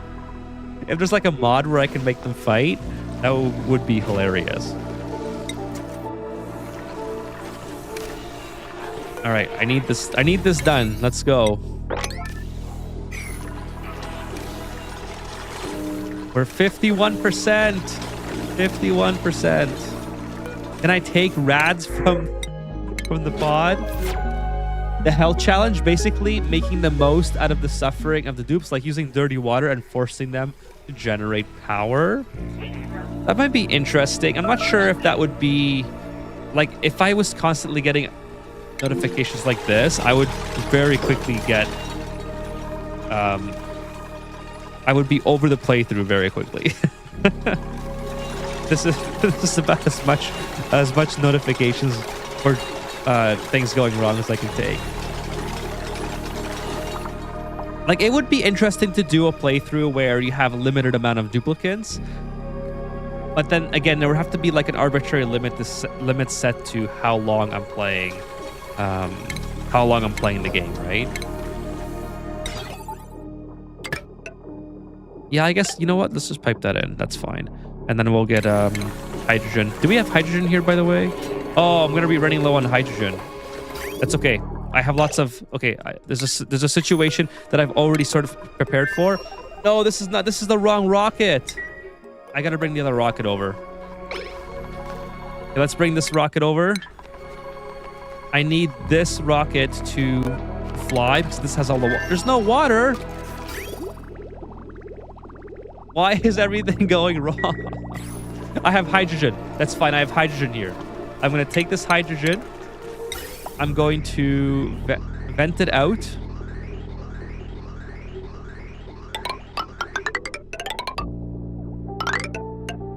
Okay, it's going to vent out, and then I will vent it out from here. So it's down to there. Go back to Freezeal. Take the hydrogen out of here. Just go across and then just pump it into here. Okay, just like that. It's fine. I can't do a vent. I'd have to do reservoirs at this point. But yeah, that's basically the next stop is to do this. All right. So I have no water. I'm about to run out of hydrogen gas. I have to get the other spaceship here ASAP. Oh, it's not even filling because I had the wrong vents open. I don't even have water to take here because this, for some reason, melted for the first time in ages. So everything is just going wrong, chat. Everything is just going wrong. Everything is going wrong. Why is everything going wrong? I thought this rocket. So yeah, that's funny. Already prepared for. This was supposed to be full of water because it's usually full of water ready to go just in case I needed an emergency transport. Now it's not full of water. Now I have to park the rocket there and use the hydrogen from the spawn, which is fine. I can do that. I just have to build this really, really quickly. So there we go. We got enough fuel. Let's go back here. We're getting through this. I don't care how long it takes, chat. We are getting through this asteroid tonight. Everything is just going wrong, though. Everything's going wrong. I have no hydrogen left, no water on this asteroid. I mean, I have lots of ice, but I don't have time to melt it all to get the water out of it. Lock them up. Just have a few duplicates selected to be the High Lords.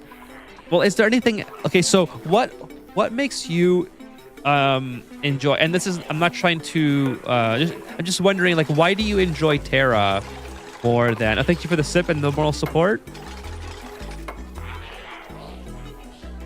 What makes you enjoy Terra over the other asteroids bits? Like I said, I like Terra as well. I've played Terra the most. I find it to be, as far as it goes, I find it to be relatively easy because I've played it the most. So I don't mind doing it over and over. I think it would be a relatively easy playthrough compared to something like a Rhyme or, like another, or like an Oasis type build, you know? So why did this break? I have water in here? How do I have water in here? I'm supposed to have... What? I have mercury here. Then I have water at the end. Oh, that's just fantastic. So I got water and mercury mixed up somehow, which broke this. Which is why my duplicates are not having a good time. Like, chat, everything is actually going wrong. Okay, so Fitz says, because I'm a noob and I like taking notes, familiarity is the key for me. That makes perfect sense, Fitz. That makes perfect sense. And it's a perfectly valid reason. So again, I wasn't trying to, I was just trying to pry to see why you wanted to see Terra rather than the other ones that I had in mind.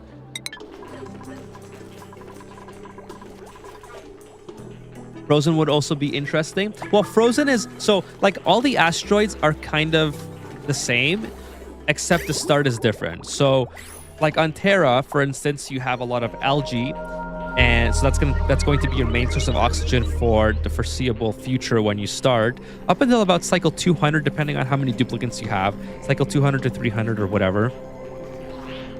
And your first, and that's kind of your first main challenge in the game, if you're a brand new player, is figuring out how to get like a SPOM or an electrolyzer set up, even if it's not a SPOM configuration, but just how to use the electrolyzer. That's kind of your first main task in Terra. And then, of course, you got to find water for it as well, because the water is going to be the next thing that you run out of, that you don't want to run out of. Let me just make sure that the water here is... It's coming in from this side. It's 10 kilograms. That's good. And then, yeah, it's doing a lot better now. So for instance, something like Verdante is different because on that asteroid, you don't have algae, or at least you have very little of it, or the algae is not right next to the starting location of your base. So you're dealing with oxyferns. So then you have to... find all your oxyferns on your asteroid, put them at the bottom of your base, use the carbon dioxide that you're producing to always keep the oxyferns supplied, and etc. The frozen or the cold, both cold asteroids are similar to. They're very similar to Terra, except that you start out with different foods that are able to grow on those planets, but I can't think of the names of at the moment. But so instead of having like mealwood, you start out with the frozen variation that works in a cold configuration. But like, as far as like the mid game goes, all asteroids pretty much end up in the same how do you say it? In the same path once you start to get to mid game. Like once you have the metal refinery and once you have oil, or even if your asteroid doesn't have oil, let's say whatever. Once you have a sustainable source of power, it kind of all ends up going in the same path, because eventually you'll heat up your asteroid if it's a cold asteroid, or if it's a warm asteroid, like an Oasis, or the Badlands, whatever the Badlands one is called. You can cool it down quickly enough, right? So there's always going to be the same trajectory once you get far enough into your base, because obviously you don't want to have a perpetually cold base. You want to have your duplicants kind of living rather comfortably. Okay, so big issue here. Let's go ahead, get this back home. Okay, let's summon the crew. Summon the crew and then get... Are they on board? They are not boarded. Not sure why they are not boarding. But they are boarded now. Okay, let's go. And then we'll go back on this asteroid. Summon the crew here. Building melted. Whatever. Okay, I basically just need one crew to be on board. So ulti 1's fine. Okay, here we go. Let's go to Freezeal. Pilot boarded. Oh, is he not a pilot? Kind of interesting. I thought ulti 2 was a pilot.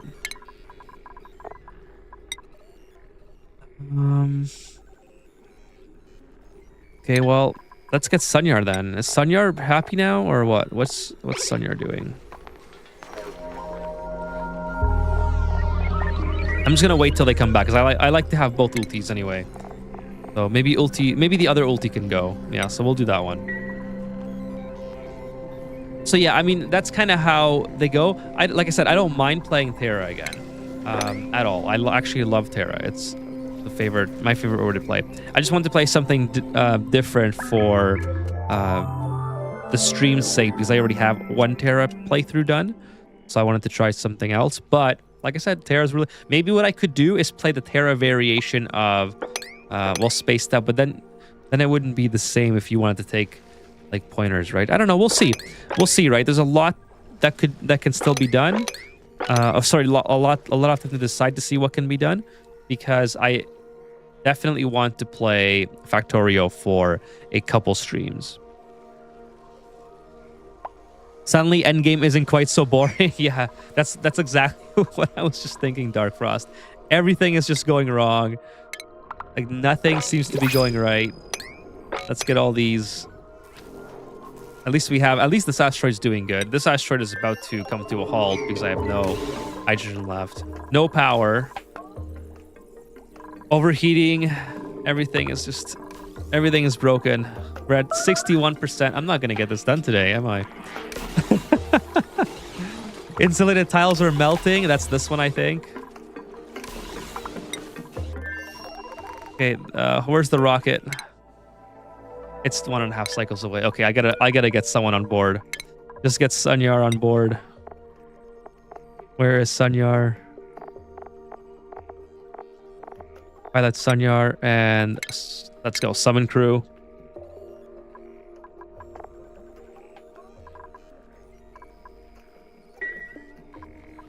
Entombed.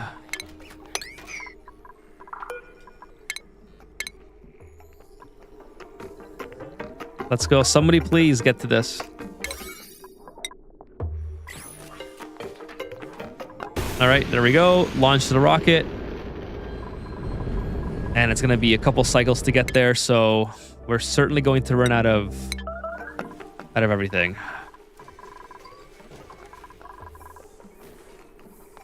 The different starter biomes make for a very different experience, especially if you lean into the alternate loops. Yes, exactly.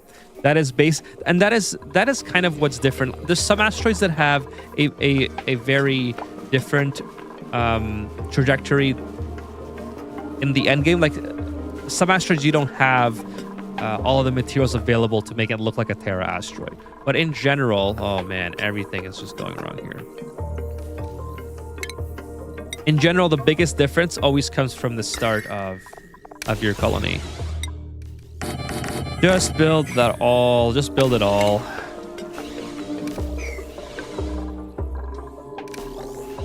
If I knew how to make mods, I would create Thunderdome. And what would be in Thunderdome, Dark Frost? That said, you can go in on Frozen or Prehistoric. It's possible to use entirely different methods to handle most of your needs. It's true. Play whatever you want. I just understand if you want to variety. I'm mostly still figuring things out, so I see whatever. And I think my biggest issue is taming vents. I feel like I've wasted so much. So that's a great point, Fitz. If you are feel like you're wasting a lot in your current playthrough,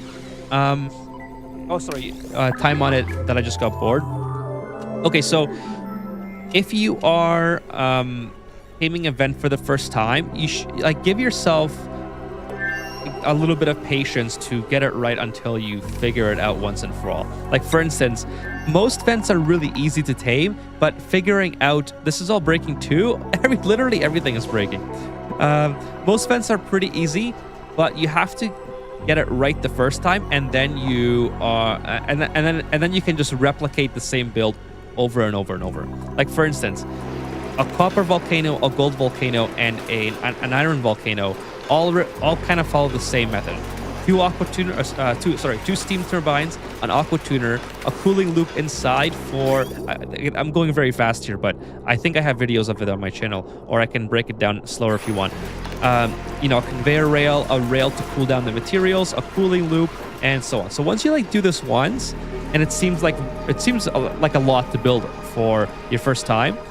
Once you do that one time, you can just start replicating it over and over and over and over, and then it doesn't quite become so hard. It's just what my tip would be is just kind of give yourself some patience to learn the first time, and don't be afraid to go into sandbox mode to fix something real quick just to see if it'll work, and then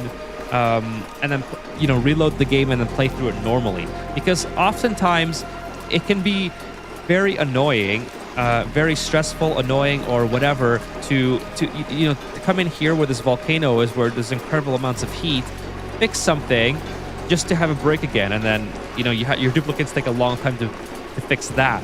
So, by the way, is there a different type? Yeah, there's a different type of gas in here. Kind of annoying. It's this is a perfect example. For instance, if you have a bunch of polluted oxygen stuck up here because for whatever reason you didn't vacuum it out correctly, or you had a duplicate come in here without an atmo suit and they exhale carbon dioxide, they might get carbon dioxide in here, although that's not really going to be a problem in a steam room as much as polluted oxygen would be. If you have another type of gas in here, these steam turbines are not going to work, and then you have to go through the process of vacuuming the hot steam out. Then the hot steam causes issues in your surrounding area because it's very hot, and it's like a snowball effect of problems, kind of like the problems that I'm having on this stream. So it's a lot easier sometimes. Just pop into sandbox mode, fix something real quick, see if it's going to work. Provide the proof of concept to actually take the time to do it in game, and then execute that without sandbox mode once you figure it out. So that's kind of my tip, what I would say as far as that goes. Why is this so hot? 1400 degrees. That's not right at all. I don't understand why. So this hasn't been moving for who knows how long, because it shouldn't be that hot. Anyways, I guess it's going now. But so I totally understand why this is everything is literally broken. This is what, too hot now? Why is this too hot all of a sudden? It's probably too hot because I started pumping in hot water. Oh yes, that's exactly what happened. Well, I don't need this to work anymore, so whatever. Look how hot my base got. I was doing fine before I started the stream. Literally everything broke this stream, chat. I can't believe it. All right, time to get the cooling loop back. Okay, let's fix everything. This goes like that. This goes like that. Let's just do that and get that cycling through there. And then everything will be fine. Everything will be fine. It's like that meme where you walk in. I think it's the show Community. What's that show called where the guy comes in holding a pizza and the room's on fire and people are like have like flame towels or something? That's kind of what I feel like is happening right now. People are coming to the stream chat and they're seeing this hot mess. Okay, I need some hydrogen. Let's go. Where's my hydrogen at? Okay, let's get this connected. So yeah, I totally see where you're coming from with regards to that. Why is there hydrogen here? Oh, this is I put it in the wrong one. That's my bad. My bad. I don't want hydrogen in here. I want it in the output.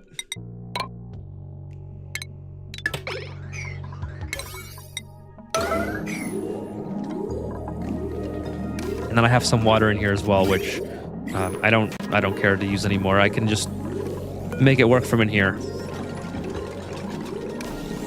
Okay. It's 2 dupes, then one. Thunderdome would host dupe fights where 2 dupes go in and only one comes out. The whole colony will get called to watch, and then plus 10 morale for those watching and plus 15 for the winner. It's not too bad.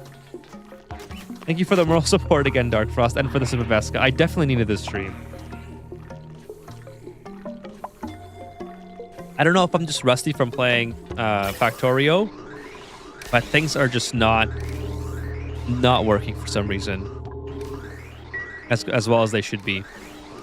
But anyways, now we have infinite power here because we have this rocket. We have a little bit low on water, but that's okay. We have all this hydrogen. So we'll keep that going. How far I'm almost 2 hours in and this is not even 70% done. I don't know, it's looking pretty grim. It's looking really, really grim. Even though this game is kind of niche, I think it's a very good for a streamer. Just the fact that you can name the DupeKind, that you can name the name of your viewers shows how dumb they are is awesome. Yeah, well, Kitty Cats is one of the DupeKinds who asked for themselves to be in the game. There are other people who have asked throughout like the other playthroughs as well. And I'm pretty sure I have a redemption on Twitch, or maybe I don't. I meant to add it at some point. There's redemptions on Twitch to name rockets, I believe, and possibly to also name DupeKinds. It has become a community asteroid stream. That's exactly what it's become. That is exactly what it's become. It's the feeling of waste of time that makes me quit. I'm more casual than I would like to admit.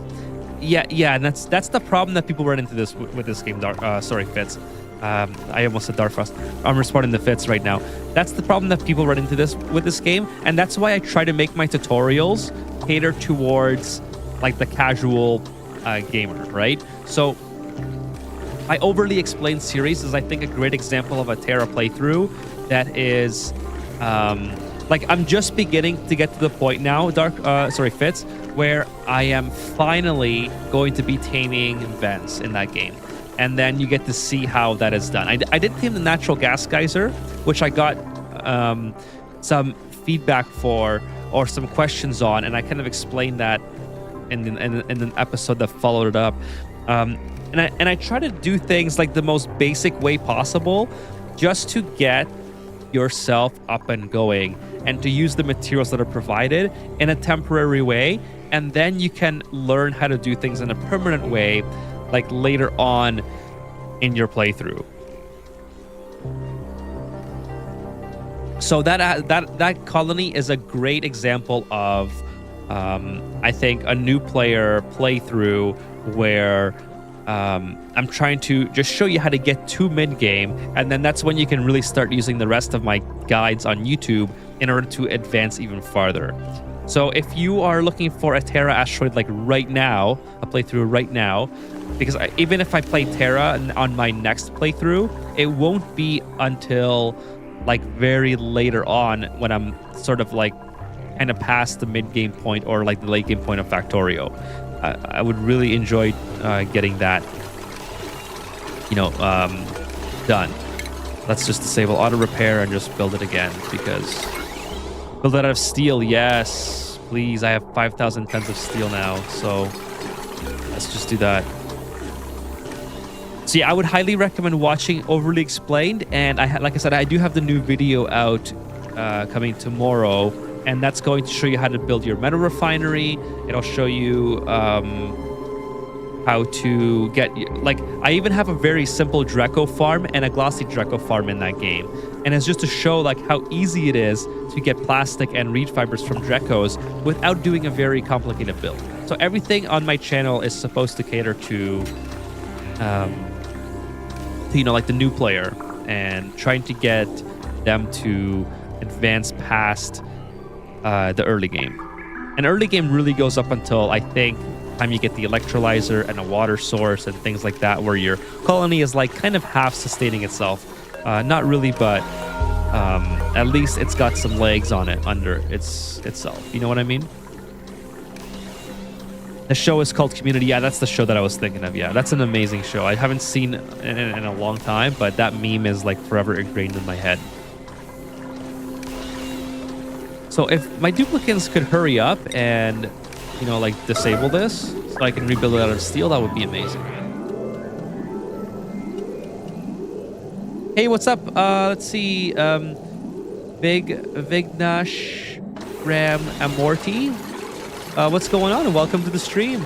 We are in the middle of a disaster stream. Everything just seems to be going wrong in the end game of this playthrough.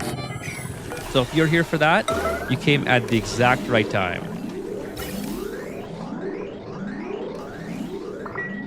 I got the gist of the Draco farm. It's really broken. The best thing that you do is almost the best thing is that you do almost nothing after setting up shipping. Yeah, so the shipping will be like the shipping will be rectified, by the way, in the episode that's following the one I'm releasing tomorrow, because in tomorrow's episode I finally get databanks to finish my research so I can continue to set up my shipping in the next episode. And like I said, that's kind of the progression that I hope really helps out new players who are struggling with getting past mid-game, or sorry, even early game, because it's so easy to find a guide online on how to make databanks that is overly complicated for someone who is new at the game. Or like that, and that can apply to anything like spawns, hydras, you name it, right? Everyone, like Oni is such an old game now that a lot of new player guides are either outdated, or a lot of the guides are for experienced players only. So I'm really trying to fill the niche of having very simple guides for players who are more casuals, who don't have the time to invest thousands of hours, or you know, like somewhere in between. Like, it's not good, because let's be real here, not everyone can play this game for as long as a lot of people can. And even if they do, it might not be worthwhile if they can't learn the basics of how to get past mid game. But that's kind of what I'm trying to help with. One question though, why do people prefer the hatch stones? Is it because they feed on igneous rock? Yeah, so it's kind of the same reason as people would prefer sage hatches. Like sage hatches, they eat what's it called, algae or slime, I think. Is it algae? Yeah, dirt, algae, slime, fertilizer, polluted dirt. So and dirt. So anything that they may have like extra resources of that they're not using for like elsewhere in the colony, you're usually left with a lot of algae, slime, and you can produce it via puffs as well, right? So you can have a renewable source of their food just from very basic setups of a puff farm, for instance, or a paku farm where you're producing polluted dirt, or a combination of everything in there. Same thing with the stone hatches. Igneous rock is widely available with volcanoes. You can feed them volcanoes. You can feed them sedimentary. I think you can feed them sedimentary rock. What's the Let me just check real quick before I say that. Maybe sedimentary rock is not what you can feed them. I know the regular hatches eat sedimentary rock, but now that I think of it, I don't think the stone hatches do eat sedimentary rock. I think the stone hatches are a consequence of feeding your regular hatches too much sedimentary rock. So yes, they do actually. Okay, so they do eat sedimentary rock. So there you go. So they eat a rock that's completely useless, and they eat a rock that's renewable. And to an extent, I guess obsidian is, you know, like, do you really need obsidian for everything? Not really. It has a lot more uses than sedimentary rock does, that's for sure. Like, it's got a very high overheat temperature, so it's great for your rockets. So you might want to, if you like to build rockets, you might not want to feed them obsidian. But you know, like sedimentary rock, igneous rock. I mean, igneous rock is pretty useful for other things as well. So you could argue that igneous rock is something that should be preserved. But if you have volcanoes that can replenish the igneous rock, like on this asteroid, I have 3. I think I have 1 here, which I'm not even using for igneous rock. It's a very passive method. I have that one, and I have that one. So I have 2 producing igneous rock, and at one point I did run out of igneous rock. That's why I eventually made the switch over to a different system. I have 1500 reed fiber just by pip planting. Yeah, there you go. So it's very very simple to get these types of resources, but not everyone is going to have pips available or know how to get pips on like a Terra, right? So it's one of those situations where oh, by the way, I don't want it to cool it down too much. That's not good either. So maybe let's just stop it for now. That should be okay. Let's take the plastic. So, like, not everyone will know how to plant pips either, right? So, it's one of the, how to use pips effectively with the arbor trees and whatnot. So it's one of those situations where, you know, Drecos are readily available, so they're very easy to use for reed fiber. Glossy Drecos are readily available once you have Drecos, so it's very easy to use for plastic. And hatches are always available on a Terra asteroid. I think Sweetles are always available as well. I'm not sure if they're a DLC component. I think they might be a DLC. It's been so long since I've played a vanilla that I'm not sure if they're DLC. But if you have a sulfur geyser, then Sweetles are amazing. Like, to be honest with you guys, I should have switched to Sweetles a long time ago if I had a sulfur on here. I'm pretty sure I have lots of sulfur anyways. I could have probably made the switch at some point. Yeah, like 70 tons. I probably could have gotten sulfur from the star map as well.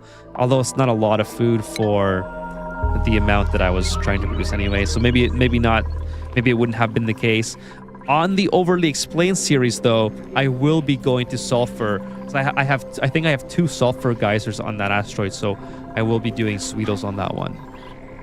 Hey, what's up, Wade? Welcome to the stream. This has been a complete disaster ending of the stream, Wade. So I appreciate you being here. But just kind of a quick recap, everything has gone wrong in this finale. I'm really trying to finish the playthrough of Super Duper Wetland tonight. I'm 72% done. It looks like I might get it. I did say that I was trying to get this done without going in a sandbox, but if I absolutely had to, I was just gonna, you know, expedite the radiation production here. But nonetheless, I think we're gonna make it without having to cheat. And not really cheat. I don't really want to call it cheating. I think if I played long enough, I would get it. But let's see, right? I want to do it without manipulating the game. If I can get this to 72%, can it hit 73? Yes, it hit 73. Can it hit 74? Do I have a 74? Is it gonna make it? Yes, 74. Okay, chat, we are doing this. Like, it is happening. Can I build another one? Just keep making a whole bunch of Red Bull generators. Like, I don't want to hit my duplicates in the face. That's kind of a criteria I would love to avoid. Unfortunately, I don't think I can fit this anywhere in here. This is about as good as it's gonna get. I suppose I could put something here and just get even more rads from this. But how much rads are we talking about? Is it worth it? See, 200 per cycle. It's, I don't know. I don't know if that's worth it. I almost feel like turning this one this way and then maybe putting another one this way would be better, because this is producing. Yeah, it's kind of the same. 200. This has gone down a lot. This used to be 1,000, I think. I don't know what happened. Because I kind of fell overboard. Could I put a Wheezeboard here to make it even better?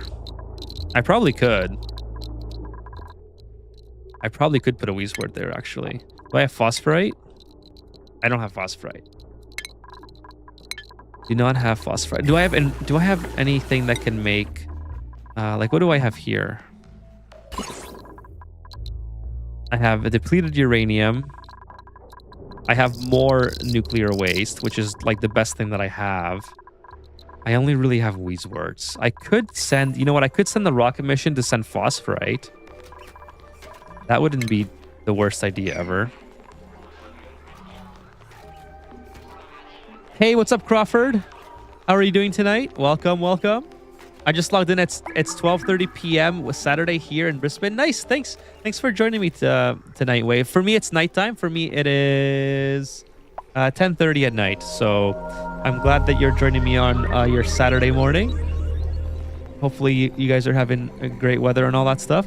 It's not cheating. It's flexible reading of the rules. Well, Crawford, I don't think I have to resort to it. I'm doing really good. 76% now. So yeah, it's happening. It's happening, chat. It's just a matter of waiting for it to finish at this point, you know? Like, without moving around too much stuff, I'm kind of trying to see if I could make this work. I suppose I could put this up here and build and move this over slightly and put some more. That might actually be a good idea. Maybe put this down here. You know what, chat? That is maybe the best idea I've come up with so far. Put this here. Let's put... oh, this is made out of... Yeah, let's put that there. How hot is this, by the way? This is going to be too hot. Should be okay. It's being made out of steel anyway. Maybe I delete this. I move this over and I put down some more generators. That's kind of the best idea I think that I can have.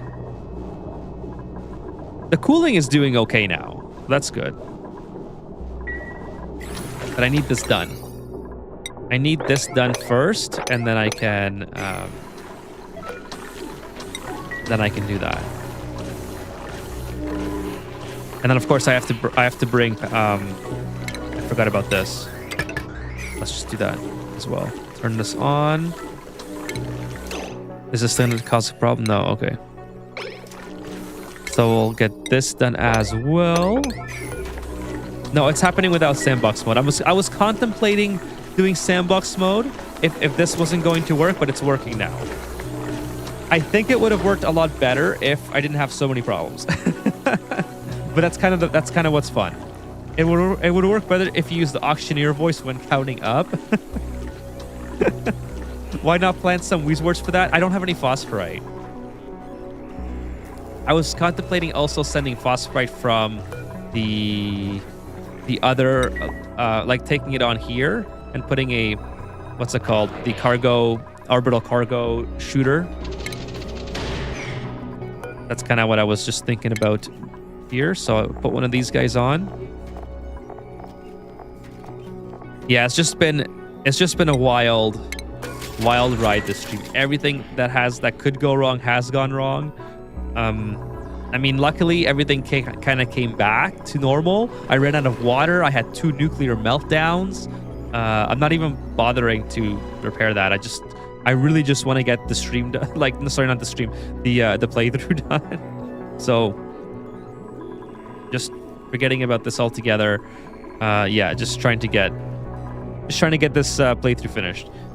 Don't you have regular? I do have regular Drecos, but they're on this asteroid not on the one that I need the phosphorite on. So I have 600 tons of phosphorite, but on my asteroid where I need to plant the wheezeworts for radiation, I have no phosphorite at all. I have 0. So what my plan is to load up this rocket with phosphorite. Actually, now I can do that. And then just send a bunch over. So load this up, send it over, and we're good to go. I feel a sneeze coming on, chat, so I might have to mute mid-sentence. You know, when starting a playthrough, what room size do you start with? 20 by 4, then ladder and pole?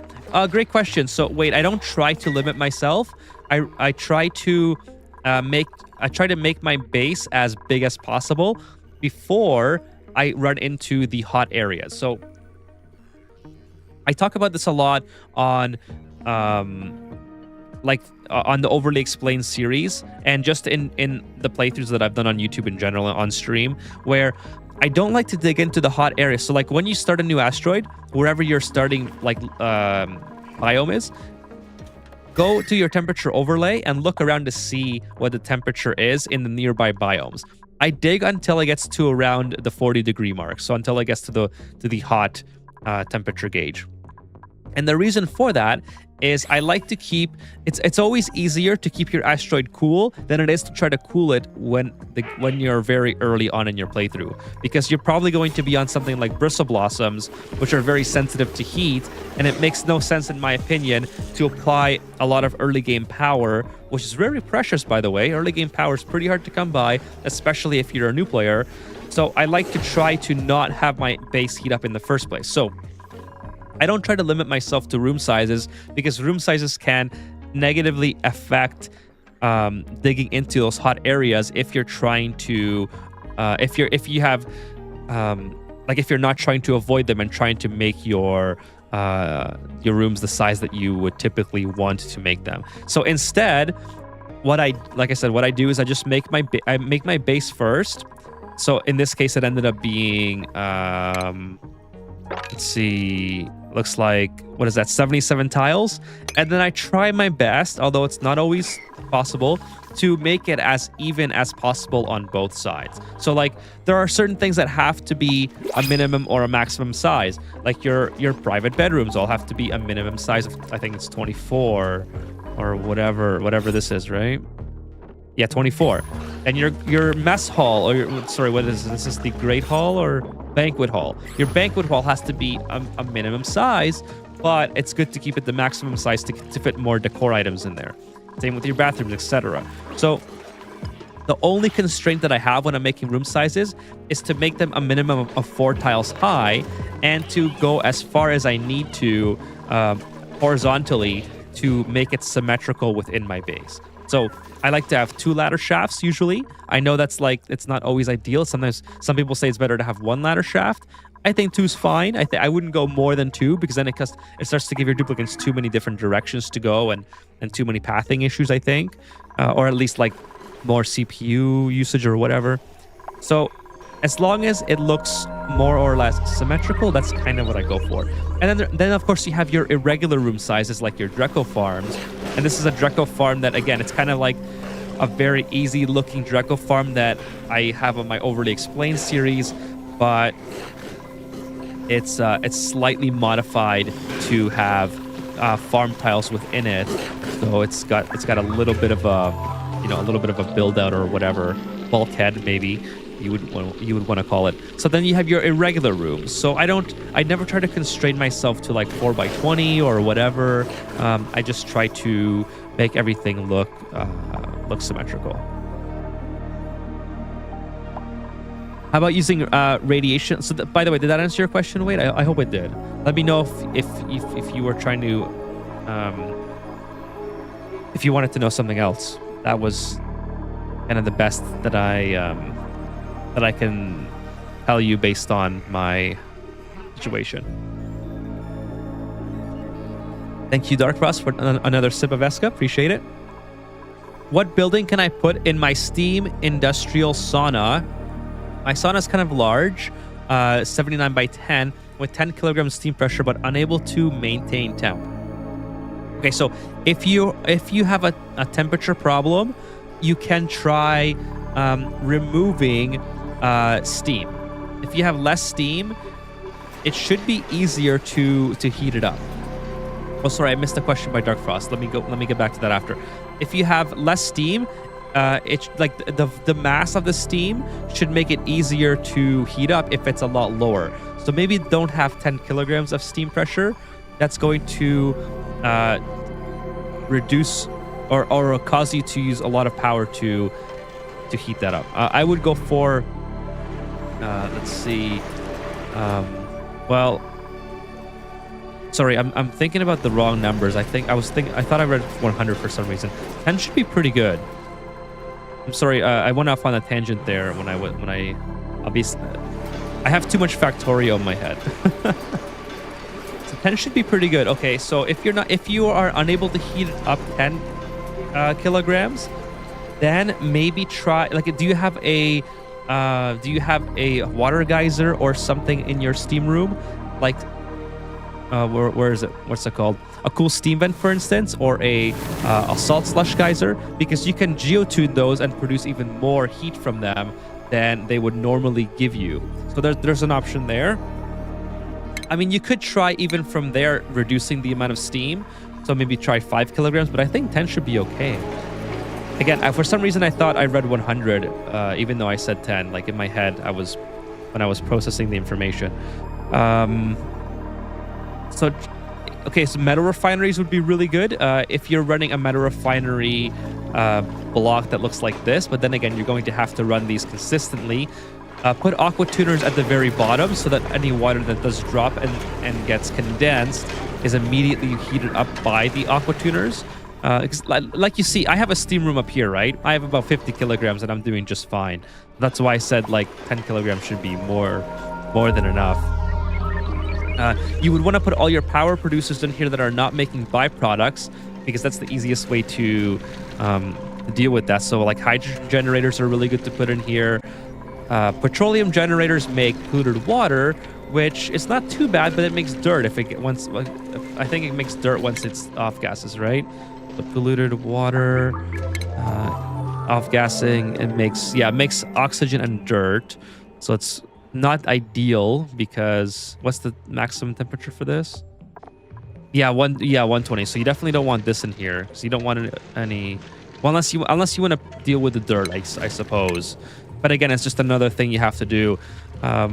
So yeah, to maintain your steam room temperature, metal refineries do a really good job of that. Your hydrogen generators and aqua tuners, large power transformers as well. Everything that produces heat that doesn't give you a byproduct is perfect. You have 2 volcanoes in it. So then, okay, so your volcanoes, you could try a method like I have for my petroleum. Sorry, what's this thing called? Again, it's been so long. The petroleum boiler. You could try a method like this where you're sort of dripping the heat into your steam room instead of using it all at once. If you let the volcano erupt, like in this situation, the steam will eventually get cool over time once the steam turbines make use of it, right? So if you are sort of dripping the heat into, like, imagine instead of a petroleum boiler here, you had your steam room, and you're just dripping the magma into your steam room to keep it at temperature. So you could try this method, but like I said, instead of petroleum here, you would have your steam room. So you could try that as an alternative. Other than that, I think, yeah, just like, okay, this steam room here has maintained its temperature for who knows how many cycles. Let's see. This rock crusher is what stage? Almost 1,000 cycles old. So I've had this steam room going for a very, very long time. This one is, yeah, almost 1,000 cycles. And it's never really gone down below like far enough to cause major issues. I mean, obviously I'm having issues like here with this thing getting bricked up because I have my conveyor rails erroneously running in the wrong location. So so my steam turbines aren't really working as well as they could be. And I have a lot of mixtures of gas in here as well. I have polluted oxygen and regular oxygen. So there's difficulties in that. But as long as you have things in here that are not producing byproducts and causing you to ruin your steam room like I am here, you should be okay. Let me know if you have any more questions. I hope that was an adequate answer. Sorry, I forgot it's different colonies, says Fitz. Sorry, so Fitz. Oh yeah, that right, gotcha. My overall strategy when it comes to food is just open way to the wild frozen seed thing and make a bunch of frozen muffins or something. Oh yeah, I know what. Yeah, the frost bun. I think in my latest run, I have so many critters that I think I could even stop that. So yeah, critters are. Look at all these notifications. Oh my goodness. Critters are definitely what you want to go to sustain yourself. Hold on. Why is this not working all of a sudden? We were doing so good. It's 92%. We're almost there. 92% chat. Even with another problem, 92%. How long has that not been running for? Oh no. So that's exactly right, Fitz.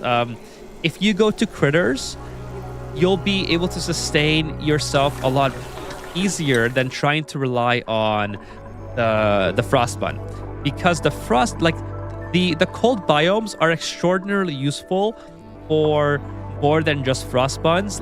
But eventually, if you use up all that cooling potential, you end up losing the ability to make sleet wheat. So it's kind of like a very precious setup that you have going on there. I would think that it's way more useful to use a cold biome for a meta refinery or for cooling a cool steam vent, or something that doesn't require a lot of cooling power, but it requires rapid cooling. Like, so this is very cold here, -12. I think this is like -40 when it first spawns. But this entire, like, whatever's left of this cold biome can absolutely tame a cool steam vent very, very easily. But again, once you start to use up that cooling potential, you start to melt the ice. So I think it's very much worthwhile trying to use critters like hatches or Sweetles or even Drecos to maintain your base. And of course, Bristle Blossoms. Bristle Blossoms are what you should get on ASAP because they're incredibly easy. They require no duplicate labor, like as opposed to Mealwood or Mealwood and Frostbun both require duplicate delivery errands. Because you're constantly you're sending your duplicates far away to get those sleet wheats to make the frostbun. So if your duplicates have any sort of negative debuffs, such as athletic debuffs, or they're very stressed out or whatever, and they have to leave the base, they're going to be slow or get stressed out more from not being in high decor areas, etc. So it's like a snowball effect, right? With the blossoms, all you have to do is keep them at temperature and feed them water. If you have that, you can put it right beside your kitchen. There's almost no duplicate travel time required, like to go from here to into a kitchen. So even if your duplicates have negative debuffs and you are struggling to make food or like whatever the case, it's still so close that you should never have too many issues. Also, your duplicates that are doing that labor are always surrounded, like ideally, by very high decor. Versus if they are leaving the base to go to a cold biome, like all the way down here, or I don't know where your cold biome might be relative to your base, they are essentially going to be getting stressed out if you don't have high decor buildings high morale buildings to offset that when they're spending their time in their base. Does that kind of make sense? Like I think I got a little bit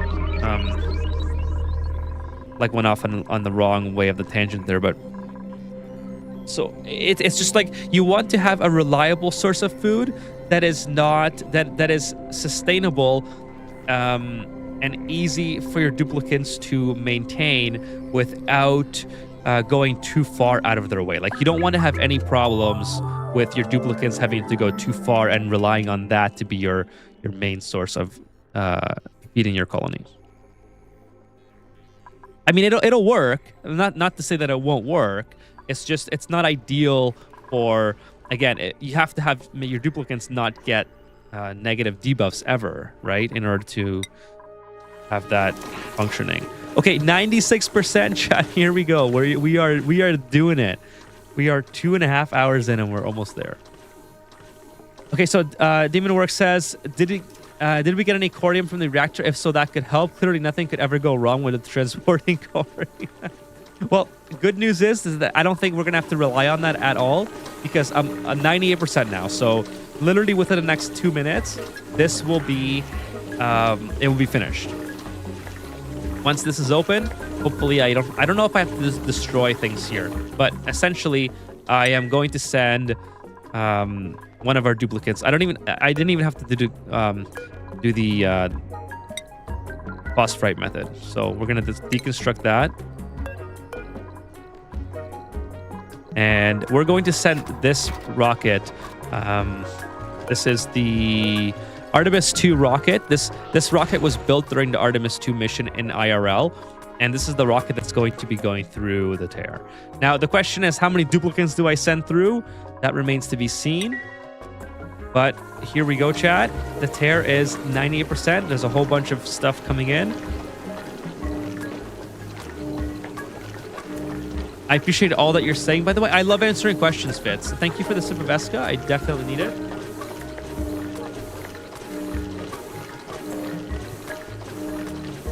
Well, let me just... Okay, was that it? 1 more percent. 1 more percent. Hang on, I just gotta really quickly... Had to... Okay. Oh, by the way, yeah, so Fitz, like I was saying before, I sort of got distracted there. You can ask as many questions as you like. I love answering questions and trying to help, trying to give my thoughts on different things. So hopefully all that has been helpful. Yeah, and I think you would also agree on melting ice instead of mining it. It just makes more sense. Unfortunately, I only got to it on my latest run, so I was getting into steel for stuff. Yes, absolutely. There it is. Oh, 1 more percent. Still not done. Yeah, so you can definitely melt ice, and it's more beneficial than mining ice out and then melting it. It shouldn't be your main go-to. Like, you shouldn't have to rely on that, though. If you're relying on that, then you probably got a really bad roll on your roll gen if you don't have water or a cool steam vent or something that can provide you with a source of water already. And there it is. So let's fire this. So because, like, you know, if you go back to my regular, like, this is a special asteroid. It's got a lot of weird world gen on it, but there's a lot of water sources here. And if you have to melt ice to get water, and you haven't yet discovered a water geyser or a cool steam vent or a cool salt slush geyser or a salt water geyser, it likely means that it's all on the exterior of your asteroid, and that is just brutal. Like, what luck is that, right? So hang on a sec, chat. I just got cat hair in my mouth, so I'm just like picking it out. That's why I keep turning the camera off. So if that's the case, then, and if you have to rely on ice for that, then absolutely I agree. Then you should be melting the ice and not mining it out. And that's kind of what I was doing on this asteroid here. I have lots of water that I could have used, but I just didn't really get ice melting like fully up and going, let's say. Okay, so now I can turn these off. I don't need this anymore. Turn this off, turn this off, turn this off. And then we'll pipe all the hydrogen into here. We're going to take this out like that. So we'll fill this up. That's cool. And then we'll cut that out.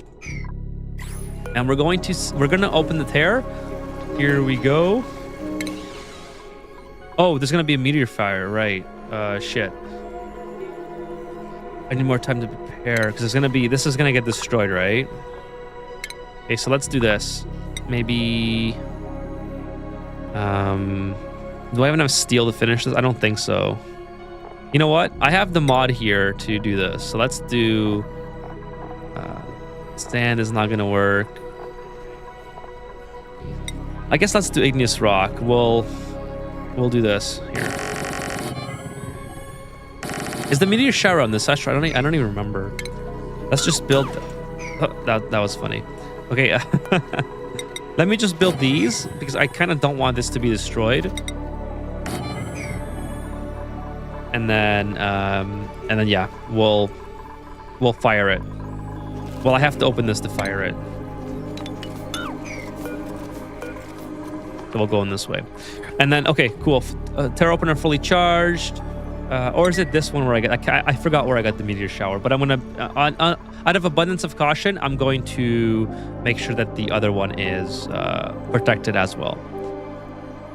As you can see from today's stream, says Dark Frost, dupe debuffs is not the end of the world. That's true.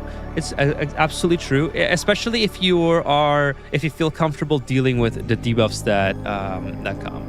But it can be like Fitz was saying, if you're more of a casual Oni player, it can be very annoying and difficult to deal with because it's so much fun to progress in the game, and it can be so annoying to have to constantly fix stuff and not progress. So like when I first started playing the game, I actually have some of my very first saves still on the PC. I should do a stream on that one time. It's on my cloud save or something. But so when I first started playing, I remember that my first big bottleneck was trying to use the aqua tuner. I had no idea how to use it because you plop it down and it immediately overheats. And that's exactly what my friend did when I was watching her play on her like very first time getting to that part of the game. So it was really interesting that everybody seems to run into, I mean, okay, that's anecdotal evidence is like it's a very thin, a very small margin for me. I only know of two people, myself and that other person. But we both got stuck at the exact same part of transitioning from early game to mid game, and I'm sure that happens to a lot of other players as well. When they're like, okay, cool, this thing cools liquids by minus 14 degrees. Let's use it, and then it doesn't work because it overheats. So it can be very annoying to try and work on those situations when you have no idea what you're doing. You know, it can be a bit of a bummer to have to redo things over and over again and wonder why it doesn't work. Fitz says, whatever, kind of whatever, but what dupe do you like the most? I love Freya. Freya is cool. I like the white hair from Freya. I like Ren.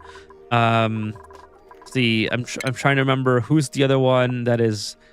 It's like the Meep. Yeah, I love Meep. Is really cool. Meep really has a really cool name.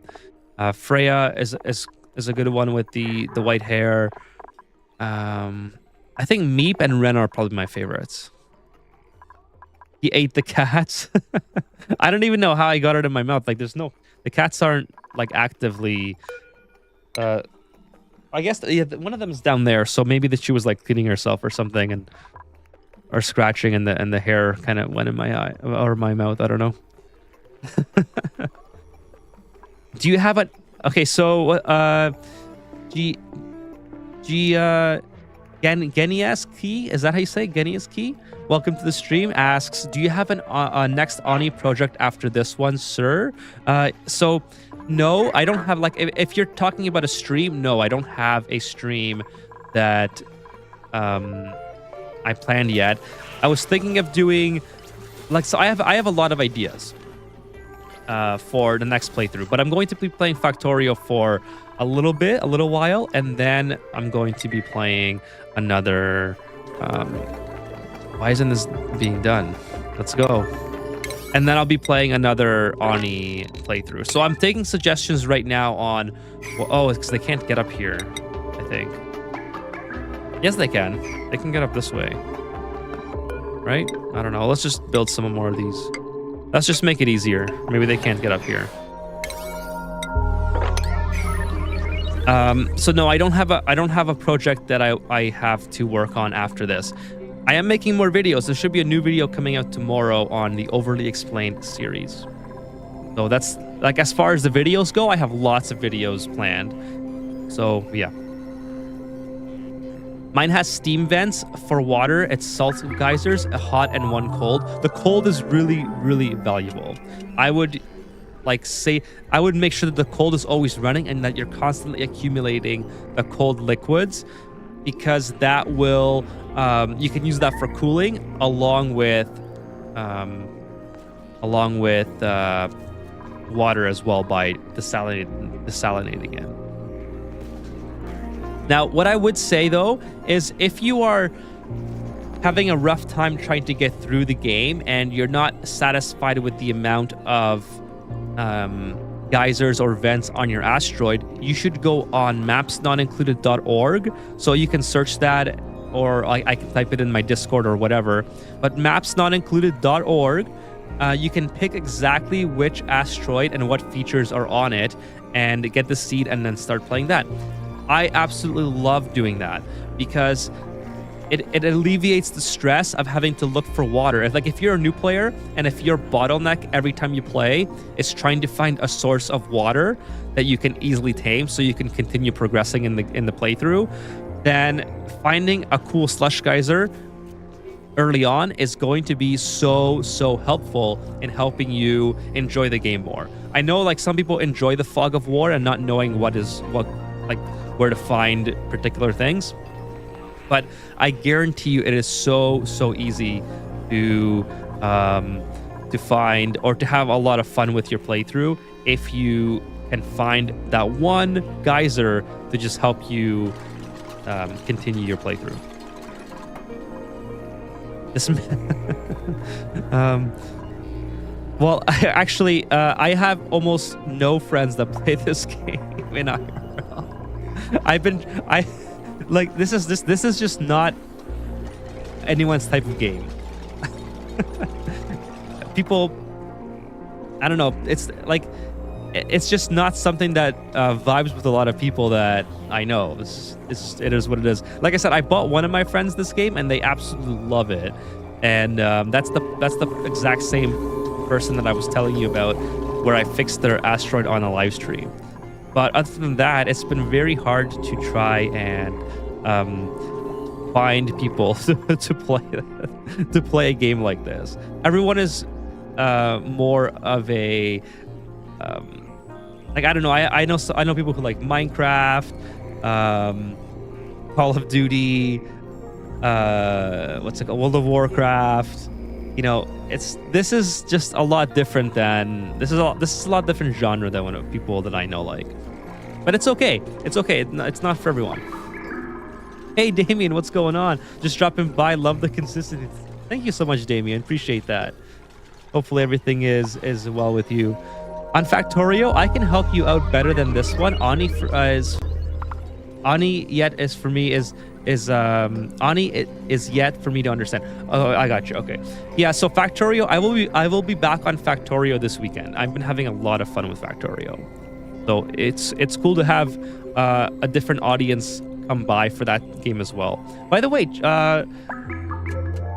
if you guys are on the YouTube side, please smash the like button. That would help me out a ton to get me into the algorithm for to other people. And if you're on the Twitch side, if you're not followed yet, I play Oxygen Not Included and Factorio.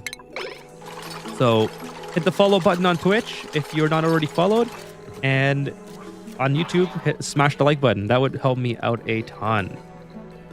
Okay, I think we are pretty much ready to fire the tear. Let's just go for it. Sorry, that was a little bit...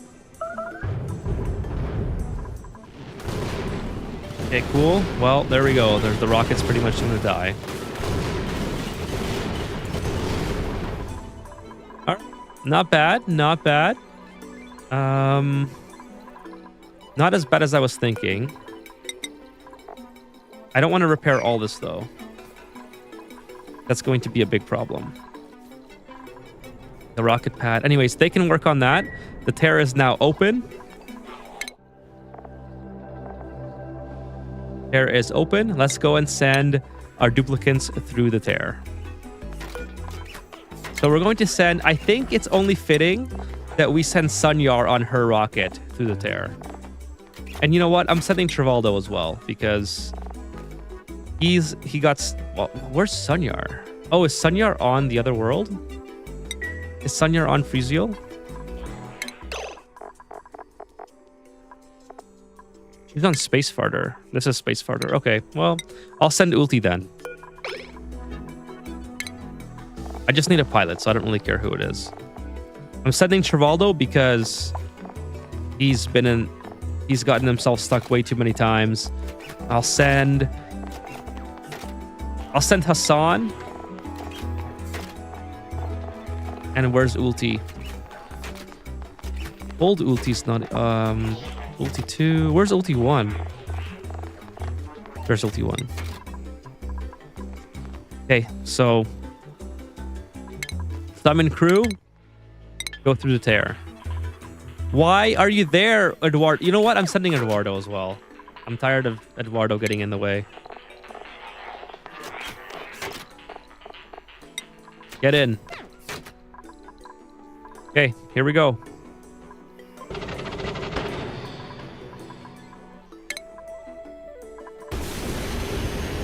No one likes Trivaldo. Send him through the tear. All right, chat. This is it. This is it. I like a cool polluted water just to chase the oxygen. But to be honest, my problem is not even the heat or the oxygen. I just get bored. I have an issue, I know. And that's what I mean. This game is just not like, there's people that get bored even way before you get bored, Fitz. So it's really hard. I'm relating it to myself again. It's really hard to find people to play this game that will actually enjoy it for long periods of time because it's just not for everybody. And I kind of see where you're coming from. I've always said this, that the early game and the mid game are the most fun for me. I kind of find late game to be a drag. So in the same way that you get bored after you get a certain amount of hours in, I get bored after I get to, let's go, how's it gonna load? 175 hours. Right? So it's perfectly normal.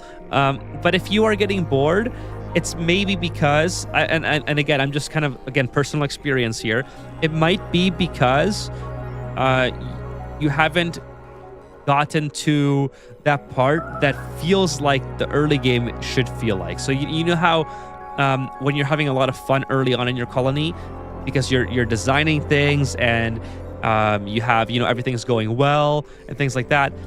Likewise, that can really make a mid game a lot of fun if you are designing things and everything's going well. And I don't know, it depends on what you like out of the game, right? So I try to recreate the same experience that I have in the early game onto my mid game. So that's why I always play on an asteroid where I know where I have my vents. So I haven't played a blind asteroid for years now. I always go on mapsnotincluded.org and pick out an asteroid where I know where all the vents and geysers are, and that have all the vents and geysers that I like to play with.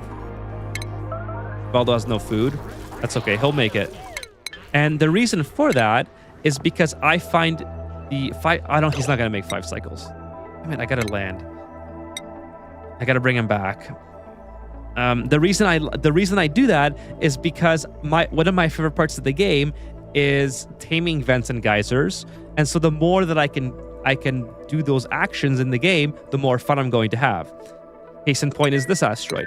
This asteroid was submitted by Jim, one of the viewers on the channel, and it has so many vents and geysers to tame. Like I have, the water ones are pretty easy. The cool steam vents I didn't even get to, but you can see I built the infrastructure for them, right? I built them. There's one here. There's a ton of volcanoes, gold volcanoes, metal volcanoes, etc. So that's what I like about the game. I like taming stuff and accumulating resources. I like hoarding resources. So when I don't, yeah, it's, to be fair though, I shouldn't have sent non-violent duplicates on this mission because now I have issues in here, but whatever. I'll just bring them back and send them. It's not a big deal.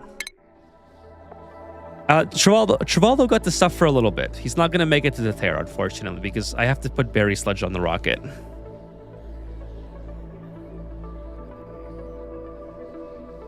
So, potty mouth alert, you can send a rocket full of dupes into my Terra. Different parts of the game are fun for different people. Exactly, yeah, exactly. Some folks love the mid and late, but can never get through it. Exactly. And that's what makes Oni really great, though, in a sense, is there's so much variety in this game. You can almost adjust the game. Like, as long as you like a survival type of experience, you can adjust your playthrough and your experience to your liking. Like, there's a lot of different starts. There's a lot of different mods there's like, this game's mod community is amazing. One of the best mod communities that I've seen. Let's take out Trivaldo, actually. Eduardo can go. Trivaldo, we can't send. Hassan, we can't send. But, what was I saying? I was saying something about the experience. So yeah, the experiences are something that are very unique to everybody, but you can, like, okay, another great example is I've gotten submissions for a Friday Night Community Asteroid when I did that series, where viewers would submit their own playthroughs and have me help them out, either fixing their builds or showing off a very late game build or whatever. I've had people send me their playthroughs with a ton of mods. Some people love and only like to play the game with mods when they've gotten, thousands of hours into it. And so it's so easy to change up the game to your liking, as long as you as long as you enjoy this type of experience.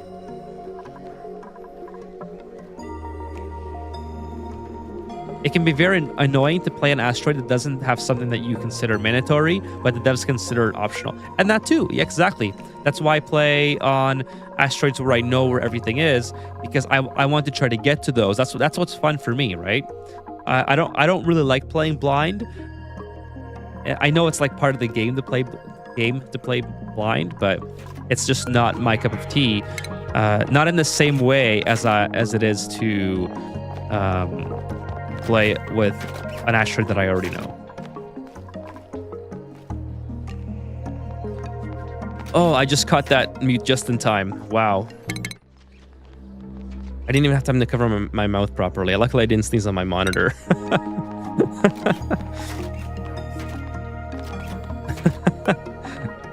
Okay, let's go.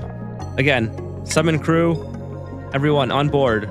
It's time to go through this air.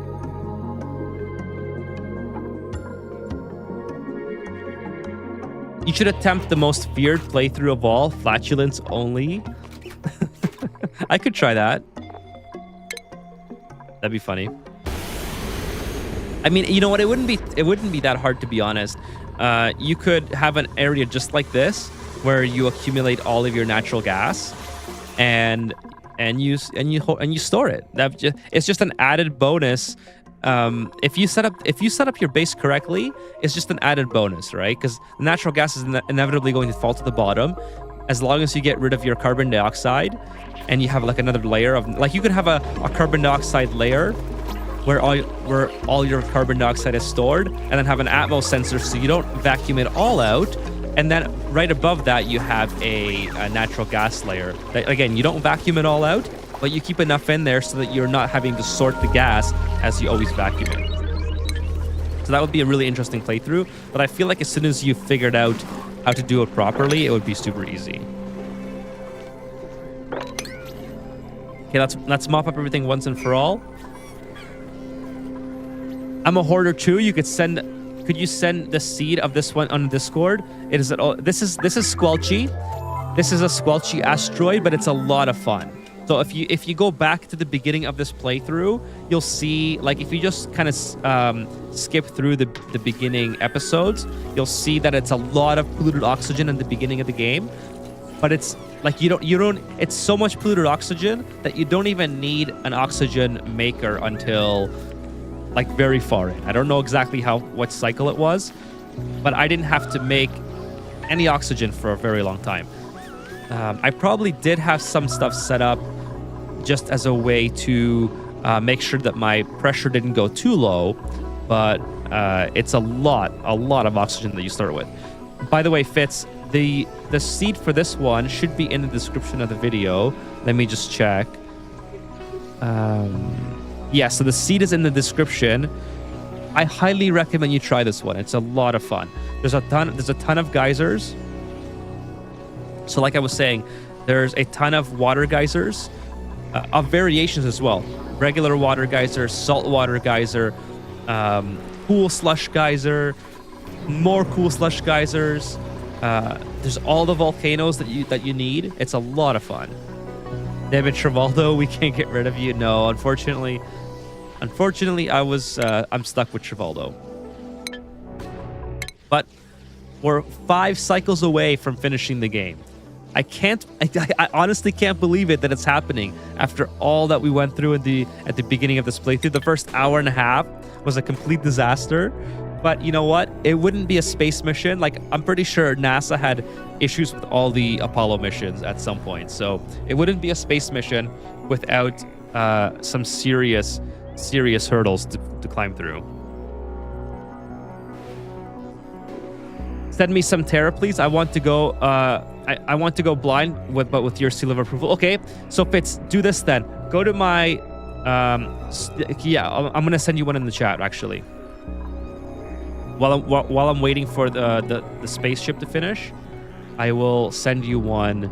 I'm going to send you my Super Duper Dreamland playthrough seed. That was a lot of fun, and that's on Terra. All right, so you can, and then that one will also give you like an idea of maybe how you should play if you, for whatever reason,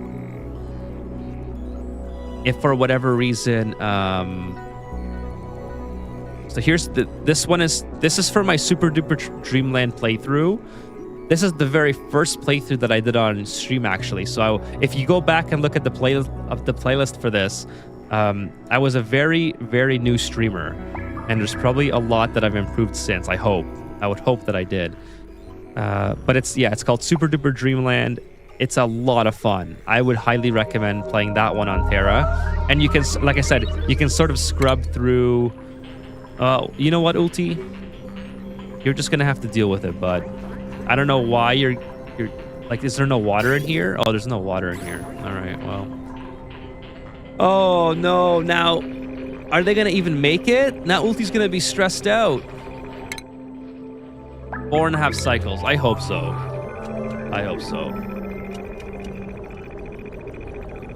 Yes, so like I was saying, I'll try to get through my thought for the 3rd time.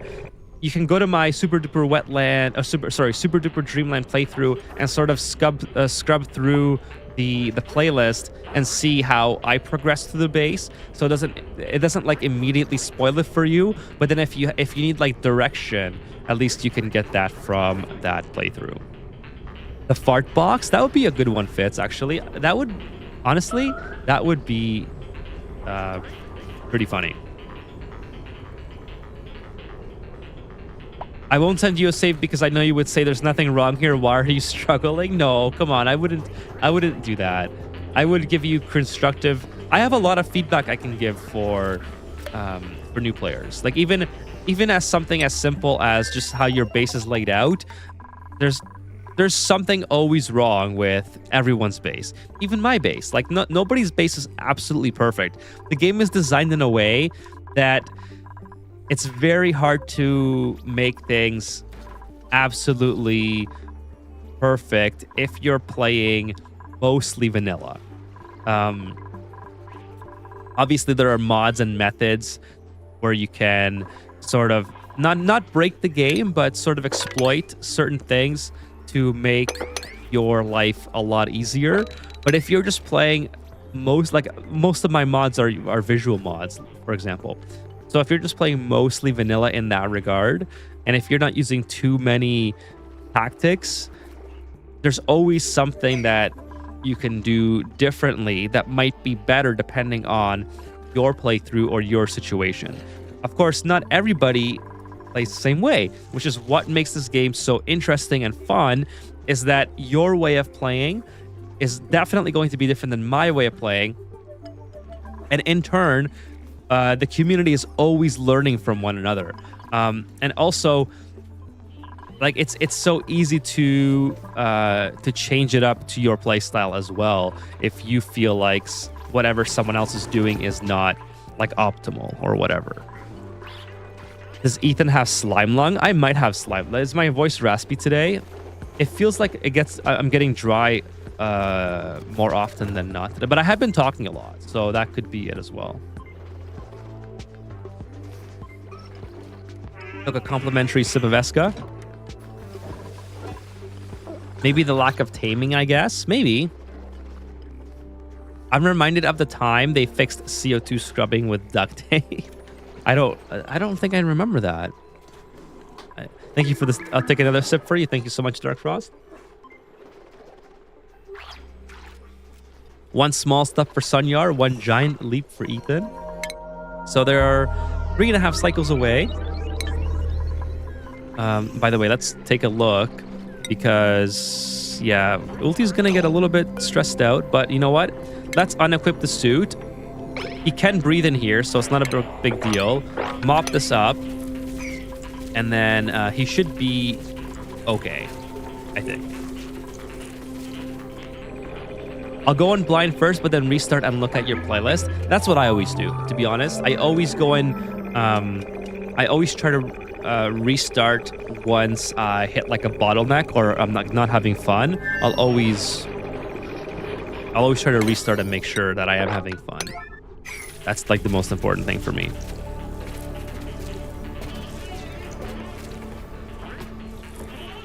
It's funny how someone can have so much trouble taking a nap in exactly the wrong place at the wrong time. That would be, well, that would be an epic run, actually. If I had like the fart box with the people that are always falling asleep and, you know, just all like the worst traits ever. And that's actually something that could be really easily done, because there's a mod that I use frequently for making videos called DupeKind something. Like DSS or something, I think. I'm not sure. So basically what it does is every time somebody is available from the printing pod, you can give them whatever trait, positive or negative, that you want. Or you can just take like whatever resource that you want from the printing pod itself. And so I could, every time I have someone from the printing pod, I could give them like one of those traits, like the fart trait, or the one where they always fall asleep or whatever. And I think that would be really interesting as well. DupeKind stats selector. Thank you, Kevin. I might have already watched it, but you're forgetful. I'm forgetful too, so don't worry if you are. Case in point, I will absolutely stop and spend 2 hours engineering an automation water mixing tank that regulates temperature by pulling both a hot water source when I have no need of the water or the temperature regulation. Yeah, and stuff like that is a lot of fun. Look at that. It's missing the I guess it was missing like the graphic. That's hilarious. Didn't load it in or something. Yeah, that's a great point, actually. To engineer, like, but that's fun, right? Like that, if that's how you have fun, then by all means engineer away. That's what makes this game so amazing, is that you don't have to play to, like, it's not a game like, I hate to use this as an example because it's a good game, but it's not like Resident Evil where you have to go from point A to point B and kill all the people along the way from point A to point B. It's like in this game, you can go from point A to point C to point F, then come back to point B, and you know what I mean? There's so much variety in this game. As long as you enjoy the survival type genre, this game is like the best game ever, in my opinion. I absolutely love this game. Have you played Don't Starve? If yes, did you like it? Yes, so I did play Don't Starve together. The only issue... Now Eduardo's a little bit... okay, let's go ahead. We'll take him off. I have played Don't Starve together, and I did enjoy it. Now, the issue that I had is just... It was exactly at the same time as I wanted to play this game. So I put it off so I could play Oxygen Not Included. Also, case in point, when I wanted to play Satisfactory, the whole time I was playing Satisfactory for the first time, I was like, I really want to play Oxygen Not Included instead. So there just wasn't enough time to continue with the playthrough.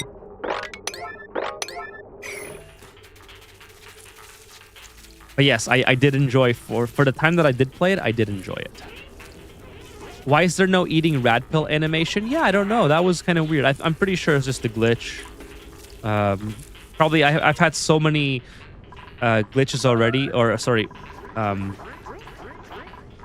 issues happen with my duplicates. They're probably sick of picking up the right animation to eat it. I don't know. I don't know what's going on. This game is more like Project Zomboid. This is how you died as the motto. It has endings though. Yeah, I've never played that, but I know a lot of people that used to or do currently watch me play it. So it's a game that I've had on my radar only to the extent that it's something that I would like if I was to have the time to play. But since I stream this game so often, and now with Factorio, I just don't have time to pick up another strategy-like game. It would be a lot. It would be a lot. So 2.5 cycles to go, and then this playthrough is after all that's happened. Chat, after all that's happened, the playthrough is finally coming to an end. I didn't think I would get it done this stream, to be honest with you. I was certain I was going to fail because of all the shit that was going wrong. Brothergar was the only one to attempt the flatulence only and failed? Really? Well, maybe I'll do it then. I don't know who Brothergar is. I'm sorry, Brothergar, if you are... that's interesting. That should be... I mean, it shouldn't be that hard, though, right? I'm just thinking, like... I'm just looking up how much gas that they emit. So it releases 100 grams of natural gas each time they fart, adding up origin. How often do they fart though? Every 10 seconds? Really? Okay. I mean, I'll try it. Brothgar, isn't that what I said?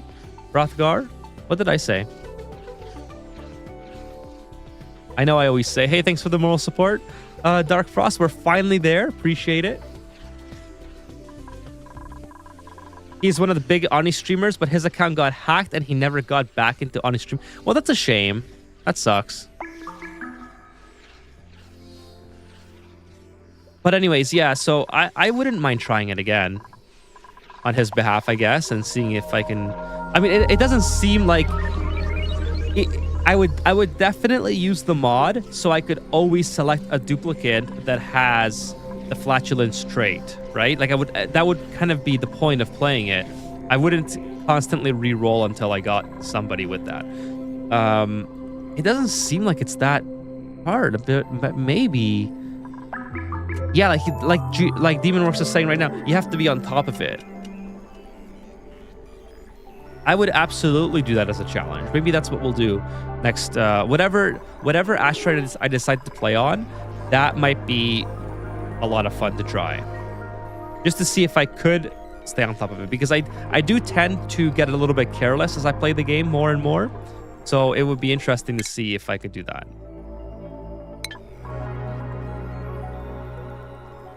The fart in a jar Martin challenge. So by the way, once we send the duplicates through the tear, I'm going to open up the water reservoirs. I think that'll be a lot of fun to open up everything, like even the magma maybe. Well, maybe not the magma. The magma might not do a lot because there's not a lot of magma in here, so it might not do a whole bunch. But I'll open up the water, guys. The water storage is here, which is there's a lot of water. So this is 400,000 kilograms per tile. This is 170,000 kilograms per tile. This is 250 per tile. Then we go up here. I'll open up the nuclear waste, I guess. That'll be interesting. The petroleum is 250 kilograms. And, well, it's only 3,000 for the gunk. So I'll open up all those. I think that'll be... Oh, and this one too, the water here. And that'll be the end of the playthrough once we finally get that finished. Kevin says, my over-engineered base design would automatically take care of the flash shoe-ins. I was actually thinking about your base design as I was talking about that. I thought for sure you would have something in place that just automatically sorts and sends it to the right area. Do the Torment challenge. I told you before, if the fart one isn't enjoyable. I think I would enjoy the fart one, to be honest with you. I think I would. So but the fart one is great because I can do that on any asteroid that I choose, right? So if I play Terra, or if I play Oasis, or if I play Verdante, no matter what, I can do the fart one. So as long as I remember, I do have a bad memory as well, sometimes.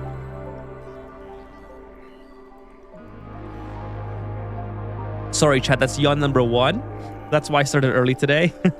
I knew the yawns would come eventually. But yeah, it's almost time to get off for me. And it's almost time to send the duplicates through the tear.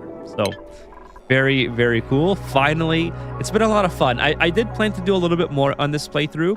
When I first started, I wanted to do a sour gas boiler. Never got around to it, but to be honest, I just never really had the need. And that's kind of what it comes down to. It's the same as the reactor. I got around to it too late when I didn't really care to make it work very well, which I know is kind of disappointing to hear. Probably if you're like watching the VOD in the future or if you're on stream here. But like the same thing with these guys. I didn't have water in the tubes for this, so they can't go to the bathroom. But I don't really need that to be a thing anymore. So I did plan to do a lot more, just never got around to it. Maybe in the next one we'll do a sour gas. It would be fun to do, what's it called? Geothermal. Like there's so much potential for power here that I never got to use. But my bases are never really that big. Like I like to have small bases because the game runs a lot better with small bases. But I also never have the need to have too many duplicates because I'm not a very fast-paced player. I like to do things slow and methodically. I'm actually a lot faster on stream than I am off-stream. Off-stream, I'm normally... I pause a lot, so I'm a lot slower even then. So, like, I don't need more than, like, 20 duplicates. And in fact, most runs that I do off-stream, like before I started streaming, rather, I would have, like, 12 to 15 duplicates only. So... I never really need all that power, right? I plan to use the synthesizer this playthrough. I never got to that as either. Just never needed it. Like it'd be cool to have plus, I think it's plus 10 or something, plus 10 or 20 boost to all of your duplicates, but just never ended up prioritizing that or setting up the infrastructure to have the sleepers involved. But yeah, it's been a lot of fun. Here we are after 176 hours of playing. And we're about to send the duplicates through the tear and finish the game. And like I said, as soon as that happens, I'm going to open up all the infinite storages and see what happens. Hrothgar was playing Classic. I guess if he was one of the OGs, it makes sense that he was on the Classic. Can you show your bathroom design before you end it? Absolutely. So we're gonna do this first, and hopefully I remember. Actually, no. Let's do the bathroom design first. Bathroom design is super easy. I use sinks, 3 sinks, 3 lavatories, and 2 showers. This is the maximum room size of 64 tiles. Now, the reason why 3 works all the time is because all my schedules are set up with 3 duplicates. So I never have. Well, I guess kitty cats is like the exception, but I guess they could have went here. So I never have more than 3 duplicates at a time on a schedule. So they'll always get to go to the bathroom. So I never need a very large bathroom. As far as the plumbing goes, the plumbing is an infinite loop. So I have all my outputs put together. I have a little bit of a buffer just in case my something happens to my water processing. But it goes into a water sieve, exactly the same as my overly explained playthrough. And then the extra. By the way, if you guys are not aware, you always produce more polluted water than the water that you consume in a setup like this. So that's why this works. So you have to always have a bypass on your sieve. It's very important that you put the bypass on your input of your sieve to make use of the extra polluted water that your duplicates are producing. And then the output of the sieve can just go right back into the inputs of your water. And that works with I'm making so much water here that you can have 4 sinks instead of sorry, I'm not even, that's connected. I'm not sure what I was talking about there. But yeah, I'm supplying regular duplicates and bionic duplicates. When you finish this playthrough, would you take some time to reflect on life? Sure, Dark Frost. Let's do the life stuff after. You can play and flip Asteroid without a geyser, with water, and with teleporter disabled and interceptor disabled. Well, that's another good point, actually, Andre. By the way, welcome to the stream. I haven't even used the interceptor. I don't think I used the interceptor at all, actually. Okay, so let's send them through the tear. If you have any questions, Fitz, let me know regarding the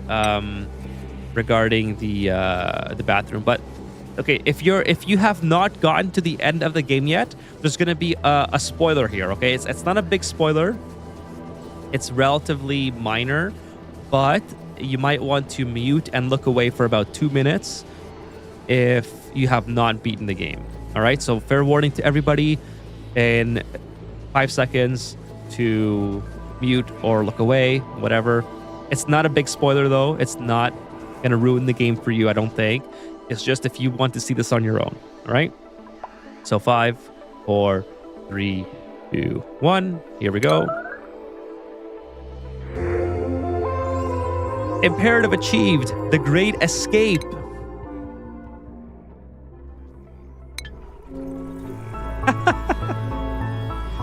It's just demolished. I love that.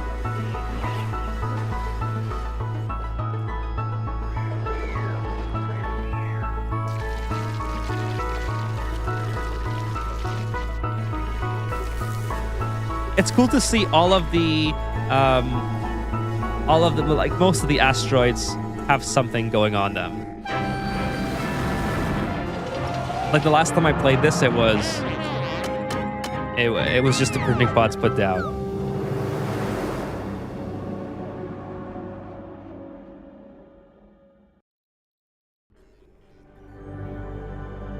We have always viewed the temporal tear as a phenomenon to fear, but like the civilizations before us, a call to adventure asks us to confront our anxiety and leap into the unknown. As a radical action of hope, I have sent the duplicates through the temporal tear to start another colony, explore dimensions beyond ours, and plant the seeds of life throughout space and time. And there it is. Home sweet home, achieved a long time ago. The Great Escape. Okay, so let's take a look at our time lapse. I think this is really cool. How do you go back? Can I go back? Is it just like loading because it takes so long?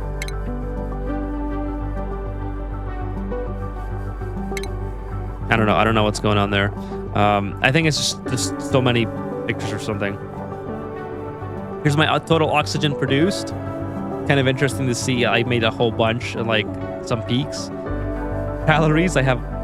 This is like my colony's peak, I guess. I don't know. Average power produced. Average power wasted. What was I doing there? I wish it would give me a footnote as to what was happening. Calories consumed. Another spike. That's interesting. total work time. My duplicants got more productive as time went on. That's kind of fun to see. Travel time obviously went up. Rocket missions, I like to see that. That's interesting. Travel time is always pretty consistent. By the way, I do have a mod that disables long travel, long commute. I hate seeing that. Average stress created. That's pretty fun to see it drop. Domesticated critters pretty much stayed the same. Kind of got a little bit low as time went on. So it got lazy. Average stress removed, so not bad. And yeah, I don't think there's anything else to really see here. Duplicants. So our oldest duplicant is obviously we didn't lose anybody except Gizmo, but Gizmo was a pain in the ass, so that was kind of Gizmo's fault. Gizmo, will Gizmo show up on here? I don't think so. I built 7,000 ladders. That's pretty cool. So if anyone wants to like pause later on, there's all my stats. Kind of interesting.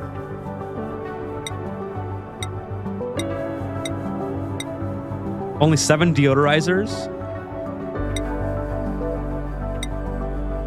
I don't think I have like a medic bed or whatever. Like I never have a doctor in my playthroughs, by the way. That's always kind of fun to see. People always ask me, who's your doctor or whatever. I'm like, I don't know. I don't have a doctor. All right, and there's the achievements. So I didn't have them all, but I'm not really an achievement hunter. This one we're not gonna hit. I think I'm missing two, what's it called? Things to pick up. All right, so that's it. And then the game just continues on. How many aqua tuners? Good question. Let's check.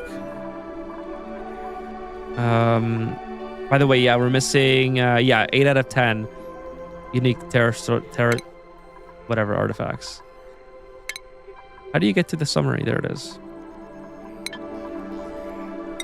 So aqua tuners. 19 aqua tuners. Okay, it's time to deconstruct the base.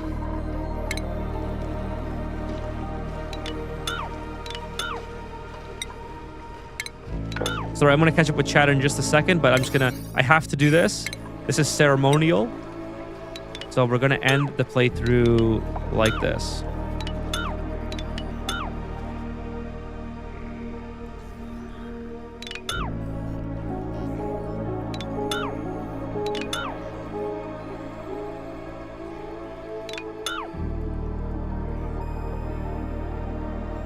What else is there? I think that's it.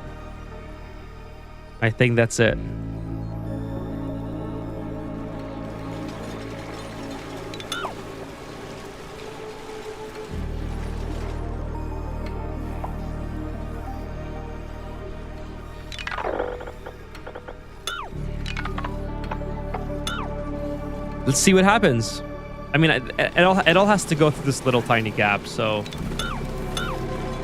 it might not be as epic as I imagined it, but certainly see some damage. Let's just open everything up.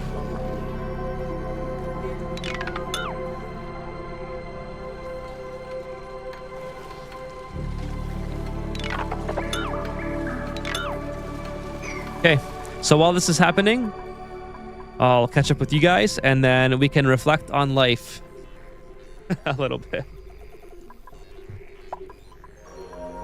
Whenever I finish a game and watch cutscenes like this, I can't help but think about my life during the time I played the game. That's actually a really good point, Dark Frost. It's interesting that you bring that up because, you know, that's one of the reasons why I think people enjoy games from their childhood is because, like, I always say this, whenever I have the urge to play a game from my childhood, I often try to, like, so before I used to try to play the games, then I would remember like how much I how badly the game's aged, and I realized that I'm more nostalgic for the time period of the game and when I played it than I would be for the actual experience of playing the game. There's not a lot of games that hold up well to the test of time. I mean, it's sad to say, but I can't think of too many. Like I couldn't name 10 games that's from like the 90s, late 90s and early 2000s that I would still play today if I had the option. A lot of pressure damage, a lot of things happening. When I saw lore stuff about this game, even if it had a spoiler, I think I'd still be lost. The lore is pretty interesting, but it's not so deep that that you really need to avoid being spoiled. That's one thing that the game does really well. Is it's very viewer friendly for like a streaming viewer friendly. Like you can't really be spoiled in the same way that a story game, which is really good, I think. Actually, you know what? This is not enough carnage. Let's dig into here.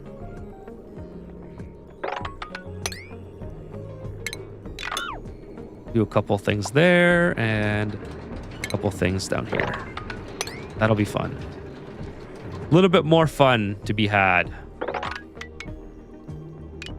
Yeah, this is fine. Okay, let's put that on high alert or whatever. And then maybe well, this will start overflowing pretty soon, but maybe just to help things out a little bit, we'll go like this.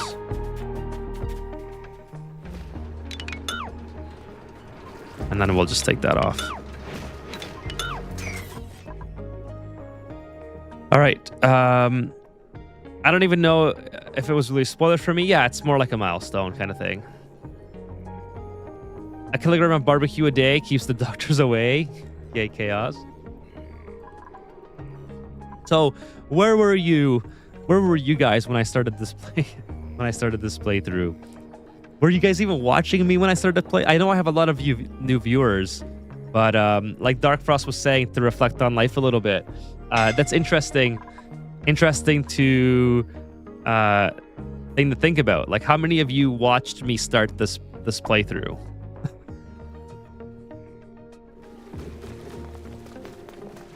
This is it's not as bad as I imagined it would be. Oh. Notification for... Oh yeah, the Hydra broke. Everything here is breaking because of the pressure damage. Kind of funny. Everything's trying to get down here. I can't make it. I'm new. Sorry, you're new, Fitz. That's all right. This is my first time. That's all right as well. I did watch some before. No, I know I have a lot of new viewers since I started this. I mean, I started this playthrough months ago. Like, I think in December or it was before the new year, I think. So it makes sense that I would have new viewers since then. But here we go, carnage. Carnage all over the place. Look at this pressure damage. Holy smokes. This is completely stopped working now. So my base is soon going to start to fall apart real quick. There's 2 oxygen pumps still working. It's kind of funny. I joined in February or March. That's Dark Frost. Well, I'm happy to have you guys here no matter when you joined. It's been quite the journey on YouTube. I wouldn't say there's been made a mess. That's bound to happen. This playthrough was definitely the most fun one that I've had so far. It's been a lot of fun hanging out with the chat and like especially having you guys here to watch Factorio as well and help me with that. It's been a great time. There's not much else that I can say.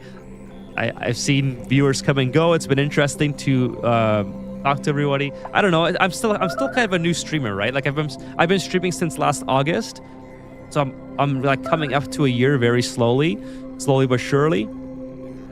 But it's still kind of surreal in some parts of this journey of being on YouTube to think that people come by and want to watch me play. It's kind of interesting, and I'm very grateful for it. It's a lot of fun. So Andre says, I'm actually playing Arnie while watching you, having fun in on Blast series. That's awesome. That's what a lot of people do, actually. I've heard from many of the viewers that people love to just have me on in the background while they play the game. Keeps them entertained, focused. There's like something going on. Yeah, it's definitely a lot of fun to do that. I do the same thing, actually. When I'm not streaming and I'm playing something offline, I always have a podcast or like a VOD or whatever in the background. I have to keep myself constantly entertained, right? So here's the damage, just for all of you who are interested, the heat damage. Surprised that my base is still doing pretty good, but the pressure damage is insane. We haven't yet had anything break through, but everything here is just done. We have the Phloxes have all but died, like they're all up here. It's kind of sad to see this. It's like the Titanic is going down, and and the Phloxes are trying to save themselves by getting to higher ground, but it's their demise is inevitable. Look away, chat, if you're... Oh no, they're about to drown. Look away. Did we save them? Could we give them a way out? Let's see if they can get their way out. No, they're starting to drown. No, they're starting to drown. No. I don't think they're gonna make it.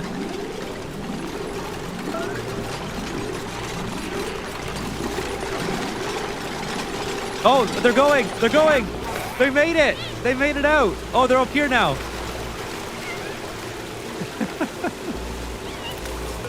Can they make it past this? Can we save the Phloxes? I think they'll be good over here, actually. I don't think that this can overflow. The Shattered Phloxes all died, but... Oh, no, they're still drowning. No, no, no. Let's see if I can save the Phloxes. I just need to open this. No, it's still drowning? Why?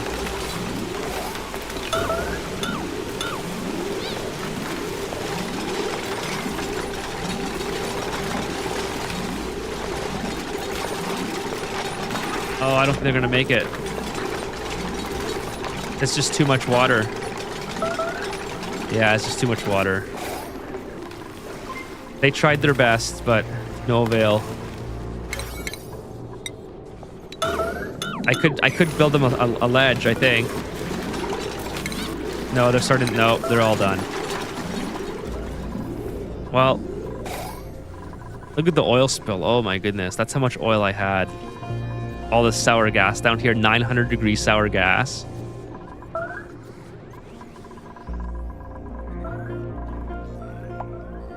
Dark Frost says, I like to reflect on what I've done well, what I could have done better, and what I can look forward to.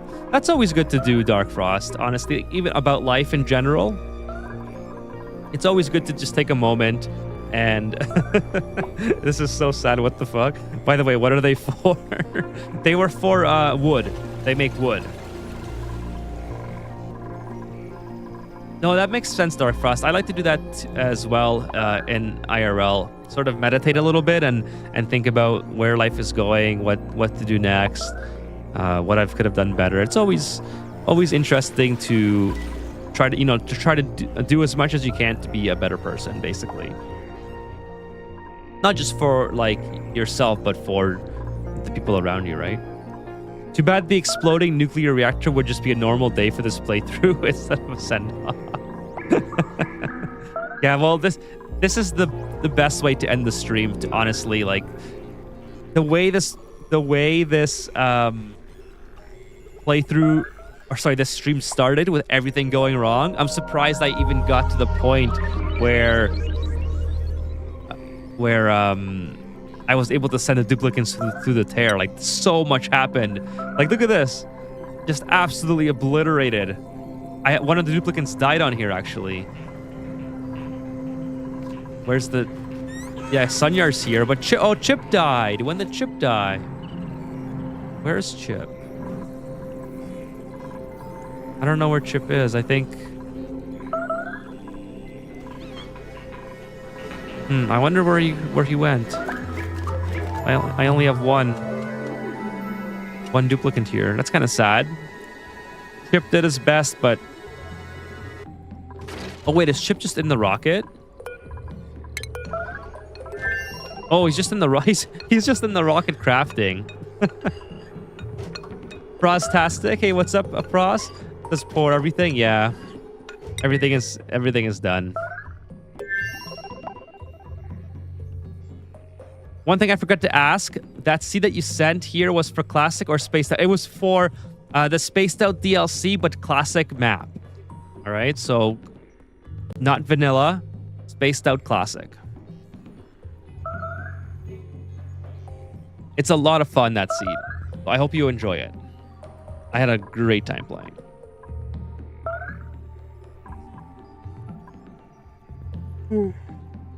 Excuse me.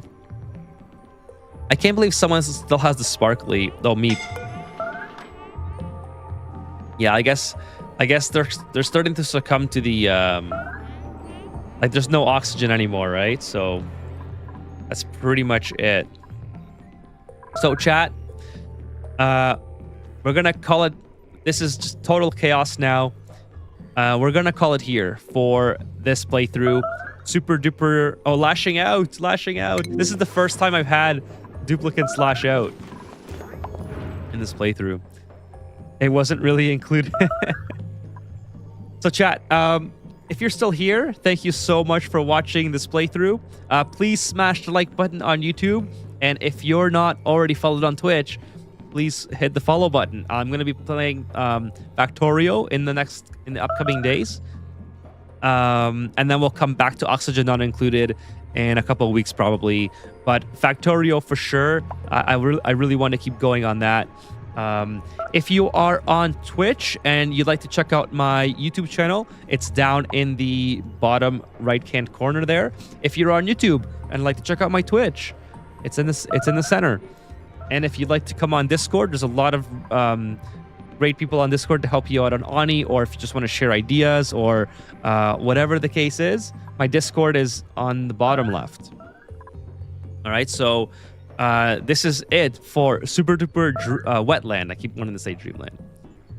So Factorio returns sometime this weekend. I'm not sure exactly when, because usually I would stream on Sunday night, but since it's a long weekend, I might be up to something. So I will let you guys know ahead of time, probably by scheduling a stream or by posting on Discord. What else? New video tomorrow. Overly explained part whatever. I think it's part 7 or 8, maybe part 6 or 7 or 8. It's going to, like I said, it's starting to get into the mid-game phase now. We're starting to build our metal refinery, going to start taming a cool steam vent in the next episode, going to start automating the hatch farms, the hatch stables in the next episode. So a lot happening in that.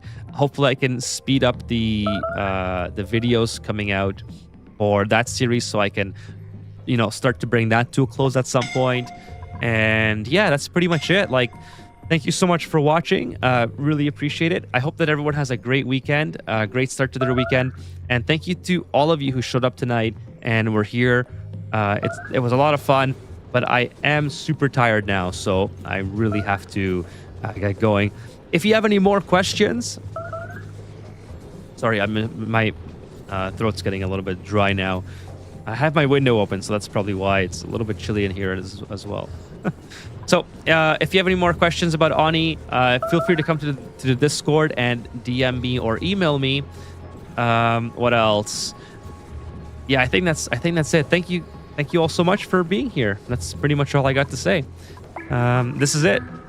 This is Oxygen Not Included, Super Duper Wetland. It was a lot of fun, and I think the next time I play Oni, it will probably be.